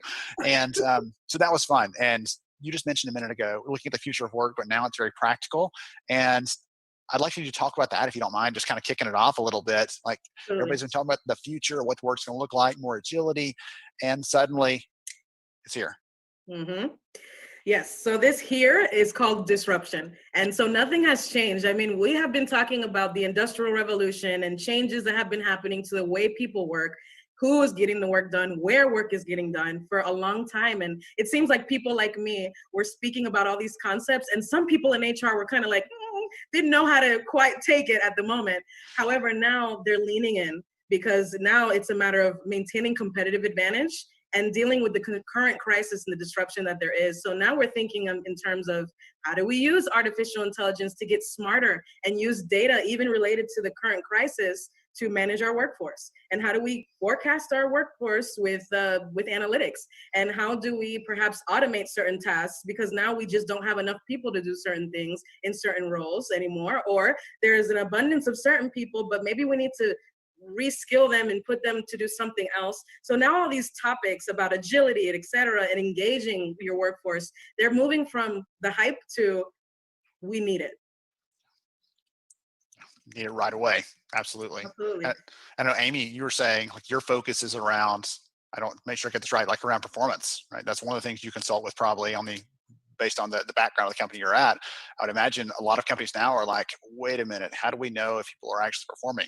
We had the crutch before where we could see them sitting at a desk and we can make assumptions, but now we don't have that anymore. Yeah, and it's such an interesting thing. The fundamentals remain true regardless of where people sit. And just because people were sitting at a desk maybe 3 months ago, where today they might be sitting at home, that doesn't mean that they were productive in creating high quality work, just like it doesn't mean they're productive in creating high quality work at home. So to Giselle's point, like, there is no better time than right now to double down and focus on the critical few things that we know for sure. In a way, everything has changed, but also in a way, not much has changed at all. So those fundamentals still remain true of what are those things that do help people do more of their own unique best work. And if we can focus on the fundamentals and not over-engineer some of those things, which as the HR practitioner for many, many, many years before I got into working for the Marcus Buckingham Company, part of ADP, for many years, I was the classic HR practitioner and grabbed every shiny object out there and lots of complicated stuff. And all I did was create kind of a mess. And where we need to create space to do those things that are differentiating, and at the same point in time, remove waste from all those things that we've been doing all the number of years, because we need that space to do things like, oh my gosh, how are we going to reskill? How are we going to help those employees that we have retained do their best work?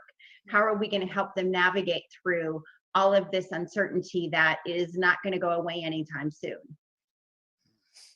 Yeah. Interesting. Well, one of the things you said a minute ago, I'd be curious for one of you ladies to chime in a little bit here, is you said there's some fundamental things, right? The core pieces of how we measure work or how we analyze what people are doing and their productivity. And then you went on, I want to hear what those are, if you don't mind. Like, how do we actually analyze people's performance a little bit and look at the outcomes, look at the outputs, instead of assuming that work, here's how I've been saying it lately, work is a thing you do, not a place you go. But how do we actually measure the thing that they're doing? Some jobs, it may be easier than others. Yeah, you're right. For some jobs, it is easier. For most jobs, it's really difficult to measure human performance. If you think about the world of work, especially those of us who are in the knowledge worker world, which certainly the three of us are, we don't have countables anymore. We've made them up in an attempt to get a number, like, goals and OKRs and all of these things out there. And it's not that goals in and of themselves are bad. If you need a goal, have a goal, but it's really not accountable for us anymore. And so in the world, particularly of knowledge worker performance, if you think about, I don't know, Giselle, have you had direct reports? Yeah. Yeah, okay, we didn't rehearse this, just so you know. So Giselle, when you had direct reports, do you know who your best people are? I Like, do didn't you have know, many direct reports, but we have the people that I had. I mean, I could kind of tell because it was such a small group. But yeah, no, if it was complex, I would probably lose it. I wouldn't be able to track it at the time. but if you know who your best performers are as a leader, right? You just know it. It's not, you can't necessarily put your finger on it or put a number on it, but you know it. And when you ask any leader will say, yes, of course I know who my best people are. Mhm. And if you ask them why, every leader answers the same. It's actually, it's really interesting, almost like a little bit of a parlor game to play if with folks in your organizations. And if you ask them why, they say, oh, like, you know, oh, they got high quality work done. Like they really produce and they really perform. And they go, well, what else? And everyone always says, well, you know, they're kind of either good to be around, or they're not a pain, or they're reasonable people and I like working with them. We call it teaminess at the Marcus Buckingham Company. That's it, by the way, full stop. It's people who produce high quality work and people who are reasonable, teaminess-y to work with. Those two things. So all of that big process and heaviness that we have gone through in an effort to capture particularly knowledge worker performance is all, quite frankly, it's bad. It's bad data, it's bad process, it's emotionally burdensome, it reinforces the things where it's counterproductive to what we're actually trying to get. So if you focus on, in that case, the measurement piece, those fundamentals, is do people get high quality work done and are they reasonable to work with? That's it. That's it. We just say two questions. And measurement is different than movement. The other thing I think that I help our clients with all the time, every day, is to separate that what's measured gets, I said what's measured gets done. And as an engineer, I always take full responsibility for that myth. You know, what's measured gets done, what's measured gets done, or what's measured gets managed. And that's not true at all. It's what's measured gets measured. So measuring something does not move something. Measuring your blood pressure does not make your blood pressure go down. It gives you awareness and it's important, but it's very different than the mechanism and activity that actually changes your blood pressure, whether that be taking medication or diet or exercise or whatever. The same thing is true about performance, people performance. Same thing's true about engagement. Measuring engagement does not impact employee engagement. Well, maybe it might make it go down because people are so sick of it if you do it wrong. And No more surveys, please. Right, yeah, calling our own baby ugly here, right? But what's measured gets measured. So the act of measuring performance is really important to help inform downstream talent decisions. Let me add to what you're saying, because like you say, we definitely come from different perspectives, but we're saying the same thing. So I'm going to add something and a twist to it. So what's measured gets measured, absolutely. And something I've been speaking a lot to organizations lately around their analytics, and they're trying to use this time to use data to make better decisions, to move their organization forward. And like I said earlier, to remain with competitive advantage. So one of the things that I'm seeing is this emphasis that organizations have on, they want to figure out, who are my top performers, because I don't want to lose those people. And if they have been furloughed, if they're working from home, if they're the staff that are considered essential, but they're burning out at the moment, how do I continue to maybe first use analytics to figure out who those top performers are? Are they at risk of leaving the organization? And why are they at risk? So we measure, but then it's to implement best practices and changes. And so maybe one of those best practices are, I would just say, to engage with those people, to not lose them, to figure out and have really true, engaging conversations with them so that they feel a part of the organization and they feel valued during these times, no matter what bucket they fall in. You are absolutely right. And again, we see that in our data.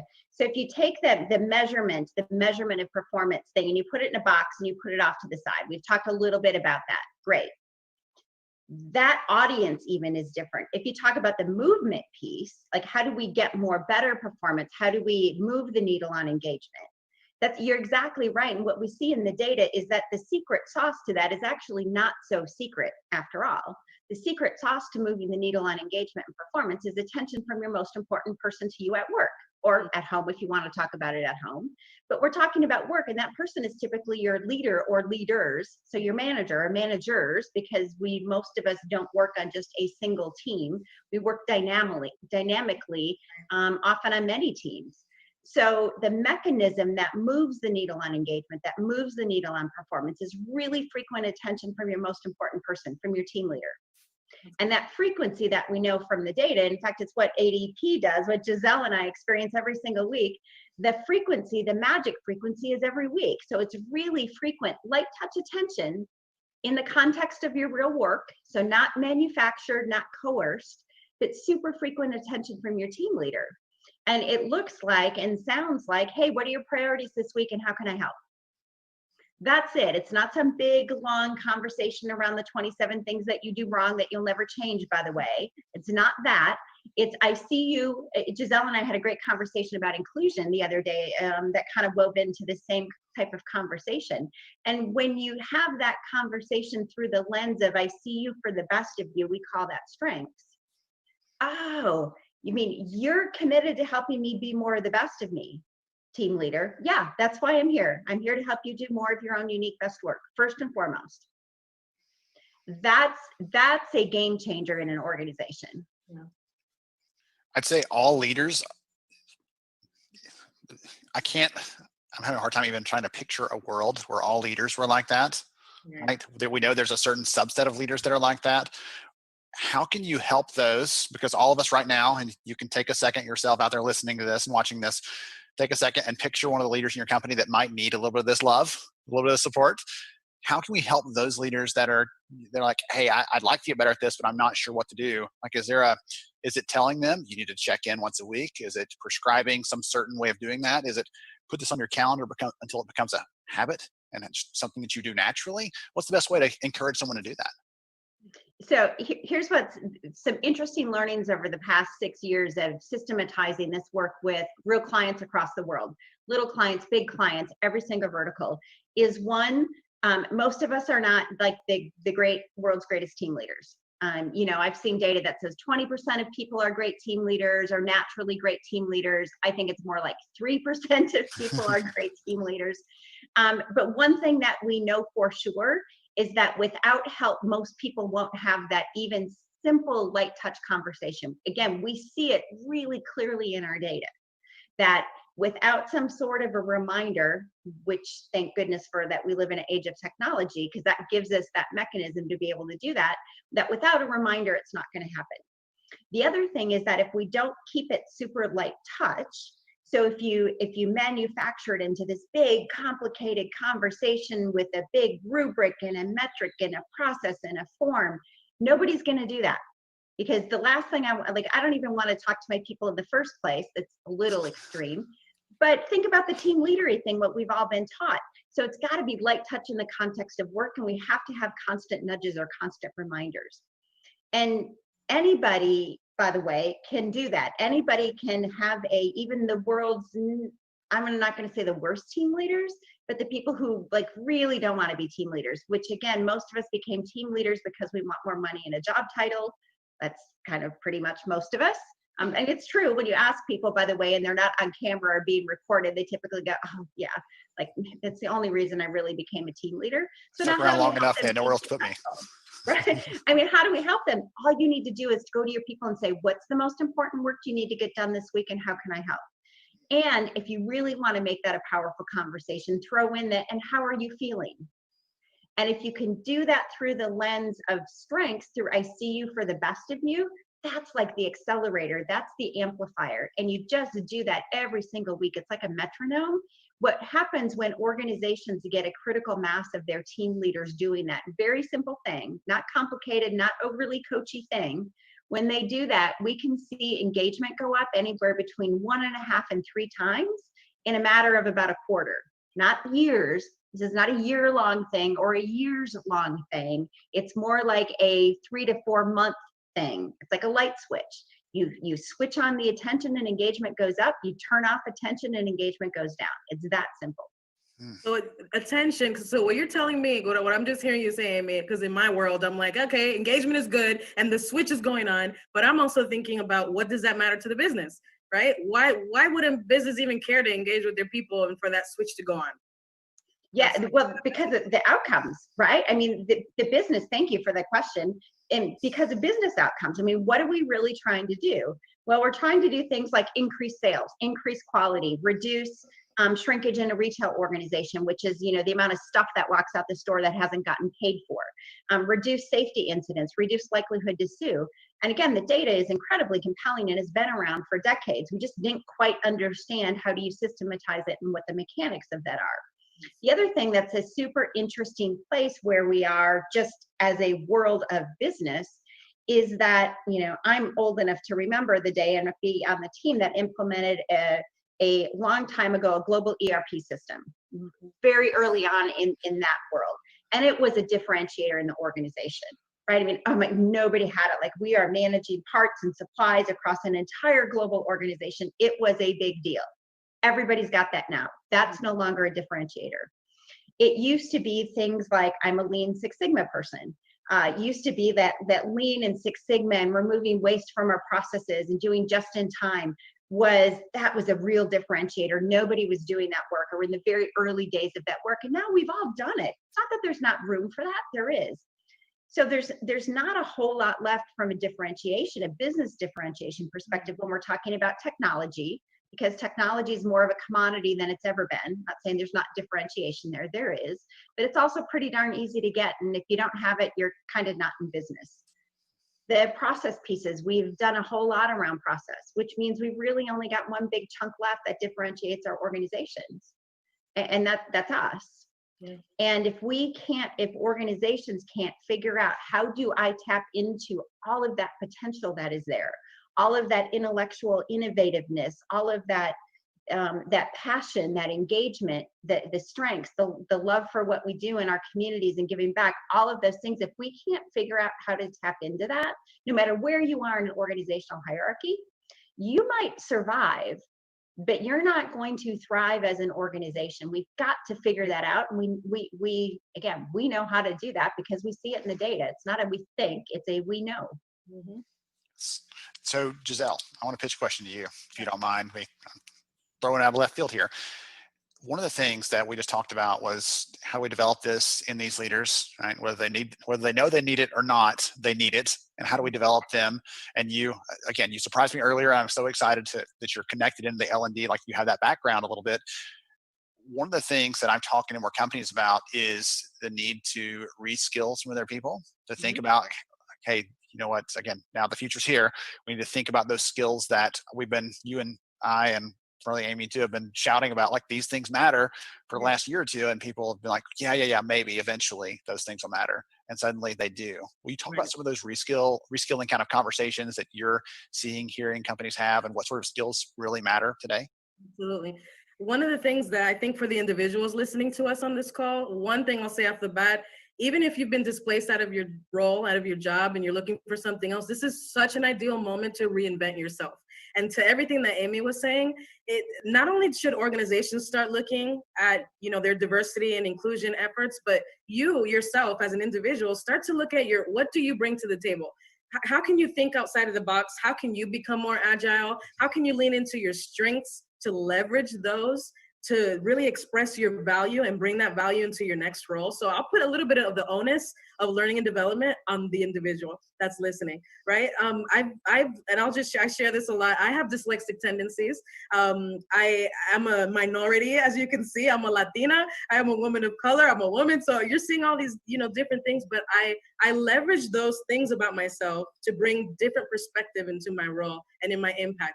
And in what Amy is talking about in the Marcus Buckingham Company, the standout profile that I have is I'm a connector and a provider. So you constantly see me bringing resources together, networking, bringing people together, and just adding so much, right? So knowing that about myself lets me bring that to the table. It empowers me. So for the employers and the organizations, I'd say it's time to start leaning into democratization as much as possible. So Amy talked about that there's technology out there and there's not much more to do. I would say it's because we're starting to see a lot of technology becoming product driven, to where even analytics, you don't have to be a data scientist anymore to be able to interpret insights, because we're feeding these insights to you.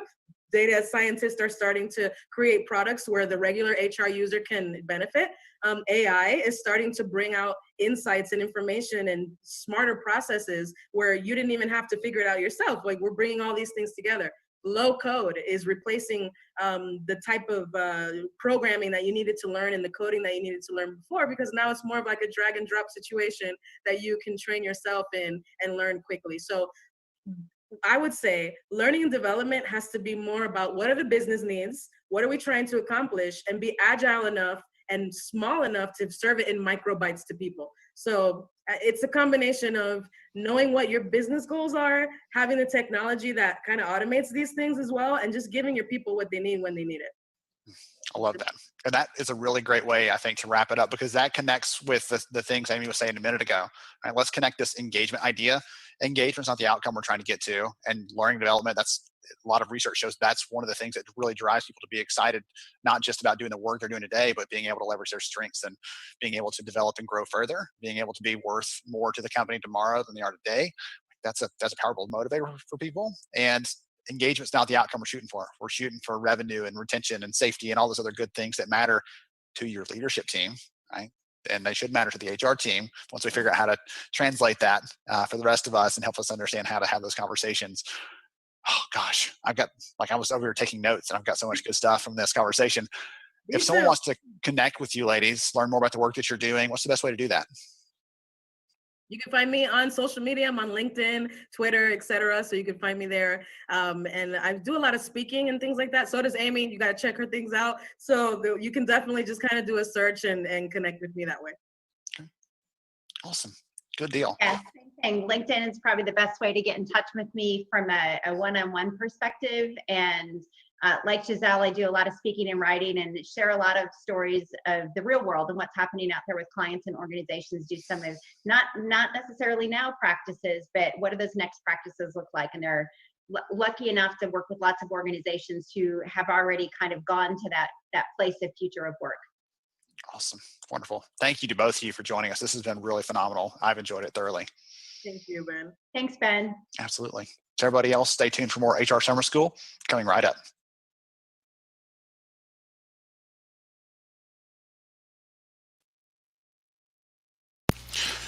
Okay, everyone, we have one more fireside chat today before we have an intermission, take a little breather, take a break. I don't know about you, but I truly was taking a bunch of notes there. Last conversation with Giselle and Amy, they are a wealth of information, and I wish that could have gone on for twice as long. I was continuing to draw good things out, and I had to scrap the other questions I was going to ask, because I just want to keep on peppering them and getting new ideas and everything else out of that. So one of the most fun things for me out of all this, though, was seeing those of you that stopped to tag a leader that you've worked with. That just popped in my head randomly, but I tagged a couple of people that I've worked with in the past.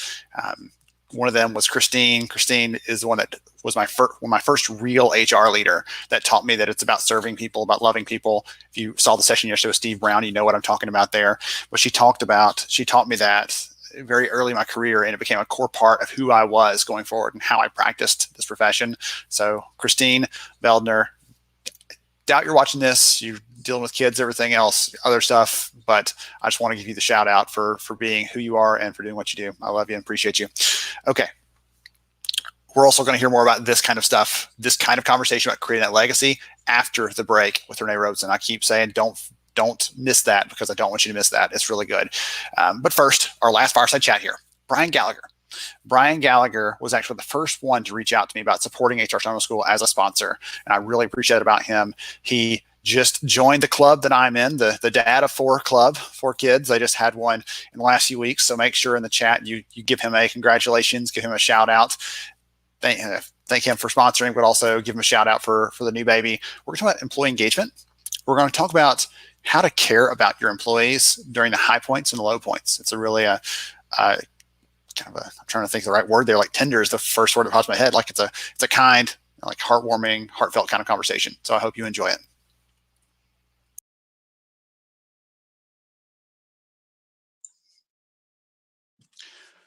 Hey everyone, welcome back to another fireside chat here at HR Summer School. I am really excited about this next conversation. I'm talking to Brian Gallagher at Milestones Company. Brian, welcome to the conversation, sir. Thanks, Ben. Thanks for having me. Really excited to be a sponsor for HR Summer School, and excited to be here. Awesome. Well, tell the audience a little about yourself. You said you're sponsoring, but tell them about Brian. What do you do? I'm a father of 4. I'm an author of 5. And I'm a husband of 1. So I got 4 kids, 5 books, and 1 wife. So Awesome. yeah, that's just kind of like what I like to do. I'm a family man, and whenever they all go to sleep at night, I stay up and write murder mysteries. So it's just kind of my thing. That is awesome, by the way. Murder mysteries. Goodness, I'm sorry, I'm not going to pigeonhole you into like writing for any specific audience, but my great grandmother taught me to read. Like her love for reading flowed into me, and I read all the time. My kids are a little bit annoyed by how much I read, and the reason why is because every time I saw her, she had a book in her hand. Even if she was talking to someone else, she had it ready for like, if I've got a minute, I'm pulling the book up to read. And when she got older and was actually a shut-in, my mom would take her a bag of 20 books every Monday. She'd go to the used bookstore and buy like whatever she could get her hands on. And every week she'd come back and pick up the books and bring her 20 more because she'd read them like voraciously. So Man. that's what it reminded me of. And usually people who are big writers are also big readers. I don't make the assumption about you, but anyway, there you go. It's a requirement. You got to keep reading to write. So yes, you got to keep reading to grow. Got to keep reading to write. That's right. Okay. So the work that you guys do is around engagement. And I know the early days of all the stuff that's been going on, companies were like, let's just get people remote. Let's get them out there. Let's make sure they're supported. But it feels like more of them, from my perspective, the companies I'm talking to are thinking now, not just everybody's kind of settled, but we need to make sure we're connecting with them. We need to make sure we're supporting them. We need to make sure we're actually engaging them because they're remote, where they don't see us day to day. We don't see them face to face. And so that gives us a chance to do that. What are you hearing from the companies that you guys work with about what's happening around that? Yeah, so obviously we have this term called social distancing, and I think it's kind of a misnomer. We need to be physically distant, obviously, wear the face masks and take the preventative measures, but don't be socially distant or emotionally distant. You need to be a lot closer together. And, that's what we're hearing from our clients and everyone that follows us on LinkedIn and everything. They're looking for ways to kind of bridge that gap that the remote work has created. The physical distance, again, is important, but, that makes the emotional distance that much more important to overcome. You got to be, connected with your employees now more than ever. I was going to say that. I love that phrase. Social distance, yes. Emotional distance, no. Yeah, exactly. Awesome. So talk a little about the actual work that you guys do, because here, I'll give you a lead in. Okay. So you and I, we were joking about the books a minute ago. But one of the books I've read in the last year or two that really struck me, and I read a lot, and some of them are good, some of them not. One that really struck me is a book called The Power of Moments by Chip and Dan Heath. And in the book, they write about moments in our lives that matter, whether it's a peak, a powerful moment that we're like, I'll never want to forget that, or it's a pit. Like, we can't forget that because it was so bad, but those things happen as a part of life. Right. And they write about how to create those moments, what it takes to structure that. And that made me think of, as we were talking about getting ready for this, that made me think about the work that you guys do, because you guys help employers recognize those special moments, whether it's for a good reason or not so good reason in their lives. Can you talk about that a little bit? Sure. A lot of engagement and recognition companies, they have sales goal, recognition, which is important. They have, kind of a good job kind of feel to them. We mostly specify on major life events. So like you said, the highs and the lows. We have, the best day of someone's life is the birth of a child. And I know that because 12 days ago I had a baby. So maybe that's why I have bags under my eyes. Congratulations on that, by the way. Thanks. Well, I joined the 4-Kid Club along with you. So if I need pointers, I'll be sending you a LinkedIn message. But anyway, the life raft, we're here. Yeah, but that moment's critical. It's amazing. It makes us human. Which is great because we're all about human resources and showing the humanity of a company. So recognizing the birth of a child, but like you said, also the lows, like the death of a loved one. It's very difficult. It's a reality. We've all been to those funerals of people who are grieving the loss of a loved one. And so these moments stay with you, whether they're good or bad. And we have created some great keepsake gifts that really mark that occasion, that recognize it in a unique and lasting way. Flowers are great, Don't get me wrong. Gift baskets are great, but all these things are short term, and these moments aren't. These moments actually kind of extend, right? I'll remember forever the birth of Henry, and I'll remember forever the passing of my grandfather. And it becomes a part of me. And so these keepsake gifts, they're lasting, and just like the moments are. So we focus on that. We focus on, recognizing key life events in an employee's life. Our little slogan is when it matters most, because those things are what define us as people. One of the interesting things that I've seen come out of the social distancing piece, right? The employer part of allowing people to work from home when they could, or some companies that could not operate right now, they're shut down and people are waiting to go back to work. One of the things that I've seen is more companies starting to think about, hey, wait a minute. Suddenly, if we're doing the Zoom calls and you get to see into someone else's life, you can see into their home, where their family lives and where they eat and breathe and sleep and all the other things. And you see this person and this side of them that they might have worked with you for 20 years and you never once saw inside their house, or you never once saw someone in their family because they might not be the kind of person that brings them around. I don't know, there are all kinds of things around that. But the fun part of this for the companies that really get it feels like they are embracing that. Hey, suddenly we're separate, but then you say we're not emotionally distant. Now I get to embrace you on a whole other level versus holding you at arm's length and saying, well, did you get your work done? That's all that matters. And forget about those kids running around the background. Just get your work done. It seems like the good company's doing the right thing there, right? Yeah, you know what it's like to have a child or two interrupt a Zoom call. Yes. They always have to make their cameo appearance and say hey and ask for food or whatever they're doing. So, but you're right. It does allow you to kind of relate to that employee in a new level. It's really, at the end of the day, that's what makes them people. That's what makes them individual. And that's what I love about HR is, it really, we're all about recognizing the individuality, the diversity, the humanity of our employees. And, those kinds of things make them who they are. And so that's a great thing to do, is to kind of engage on those levels with them. So. Well, like the work that you guys do, that there's nothing more human than adding a new one to the mix or losing someone. There's nothing more human than that. Every person, regardless of who they are, has gone through that. Every employee has faced those things, whether it's their kid or someone they know, right? Yep. All of us have either, I can't remember how someone recently put it at an event. She said, she was talking about, you said diversity. She said, raise your hand if you're a woman. Raise your hand if you're married to one. Raise your hand if you have a niece or a daughter. Like, she's trying to get everyone to identify as someone who understands that. And the same thing applies here. Everyone has been there or knows someone who's had a kid or has been connected to someone around that. They've a family, a niece, my oldest nephew last night just graduated from high school. And I was both excited and, freaked out by that a little bit, because I remember when he was small enough for me to hold him in my arms. And just seeing those things that happen for all of us, it's wild. It's exciting, but it's also it's a part of that human experience overall. Absolutely. And what's great about life in general, but also our products, is that people don't experience those things in the exact same way, right? So someone who's grieving, everyone has their own different grief journey, right? So when we're building our keepsake gift in our bereavement journal, we want to make sure to, cover the common denominators of grief, yet not saying to any one person, this is exactly how it is, right? So we have a lot of places for journaling in there, and family trees and funeral details, and places for pictures and poems and things like that, that really kind of allow everybody who is experiencing grief in their own way to kind of engage with it, and kind of provide that universal care.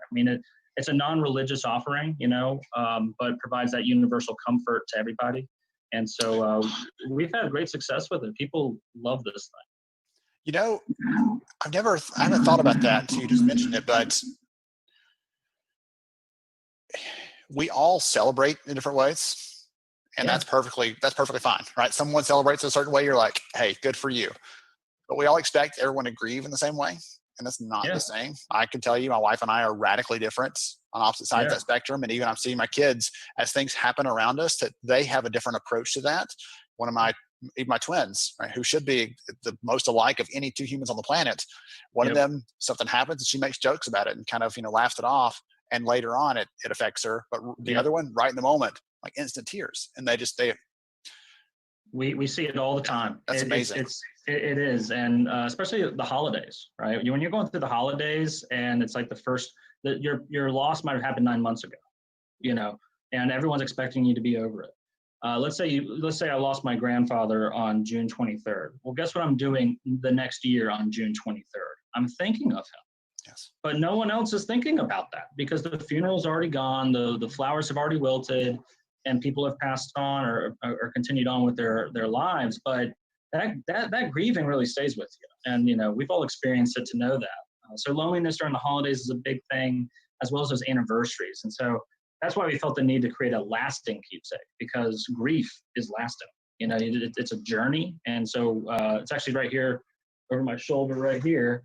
And it comes in that keepsake chest to keep, mementos from people, photographs, letters, and then the material in the book itself really is perfect for any occasion. Whenever they're feeling down, they can take it and check it out and see and find comfort in the pages. That's awesome. Well, speaking of that, so that was, as we're wrapping up here, one of the things I wanted to say to the audience is usually you've heard me in these other Fireside Chats saying, how can someone get in touch? But actually, Brian has gone out of his way to make that easy for you. So we're going to pop a link in the chat right now so you can go and check this link out. They've actually set up a free sample of one of these things so you can see it. You're welcome to give it, to use it yourself, to whatever you'd like to do with it. But it's a free sample so you can check it out. Anything that I missed there, Brian?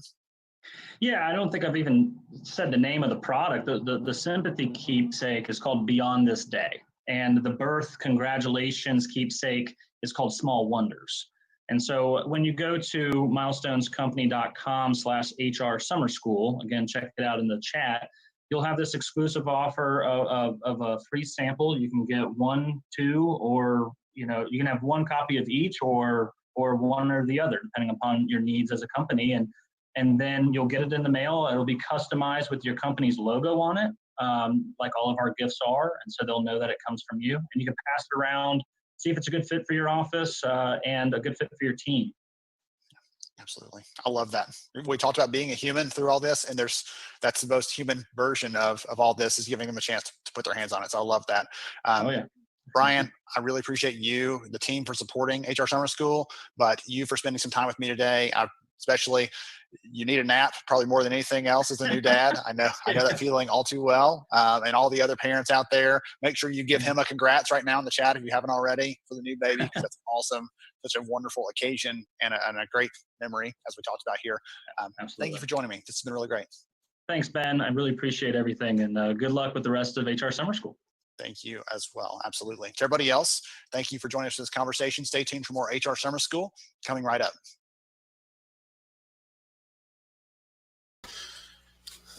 Okay, everyone, it's that time again. We are here. We're ready for a break, an intermission. And just like yesterday, here's what we're going to do. We're going to run this intermission for the next 10 to 15 minutes. We're going to break this live stream. We're going to create a new one so we don't have the issues like we had Monday where everything just cut off suddenly. We're going to break to a new live stream. We'll send a link out there with 5 minutes left on the intermission, so you have time to get that link, get dialed back in, get connected back in, because you do not want to miss the session after that. Trivia is now open. It is live. You can go to that link, bits.ly/HR-WID for Wednesday. You can check that out. Give it a shot. Again, have fun with it. No Googling. Give it your best shot. We're not going to break anything here, and we're not playing for the Olympic world record for trivia. It's just a fun way to have some fun. So let's see what we can do. See what you can do. Thanks, everybody. Take you a breather, take you a break, and we'll be back shortly.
on.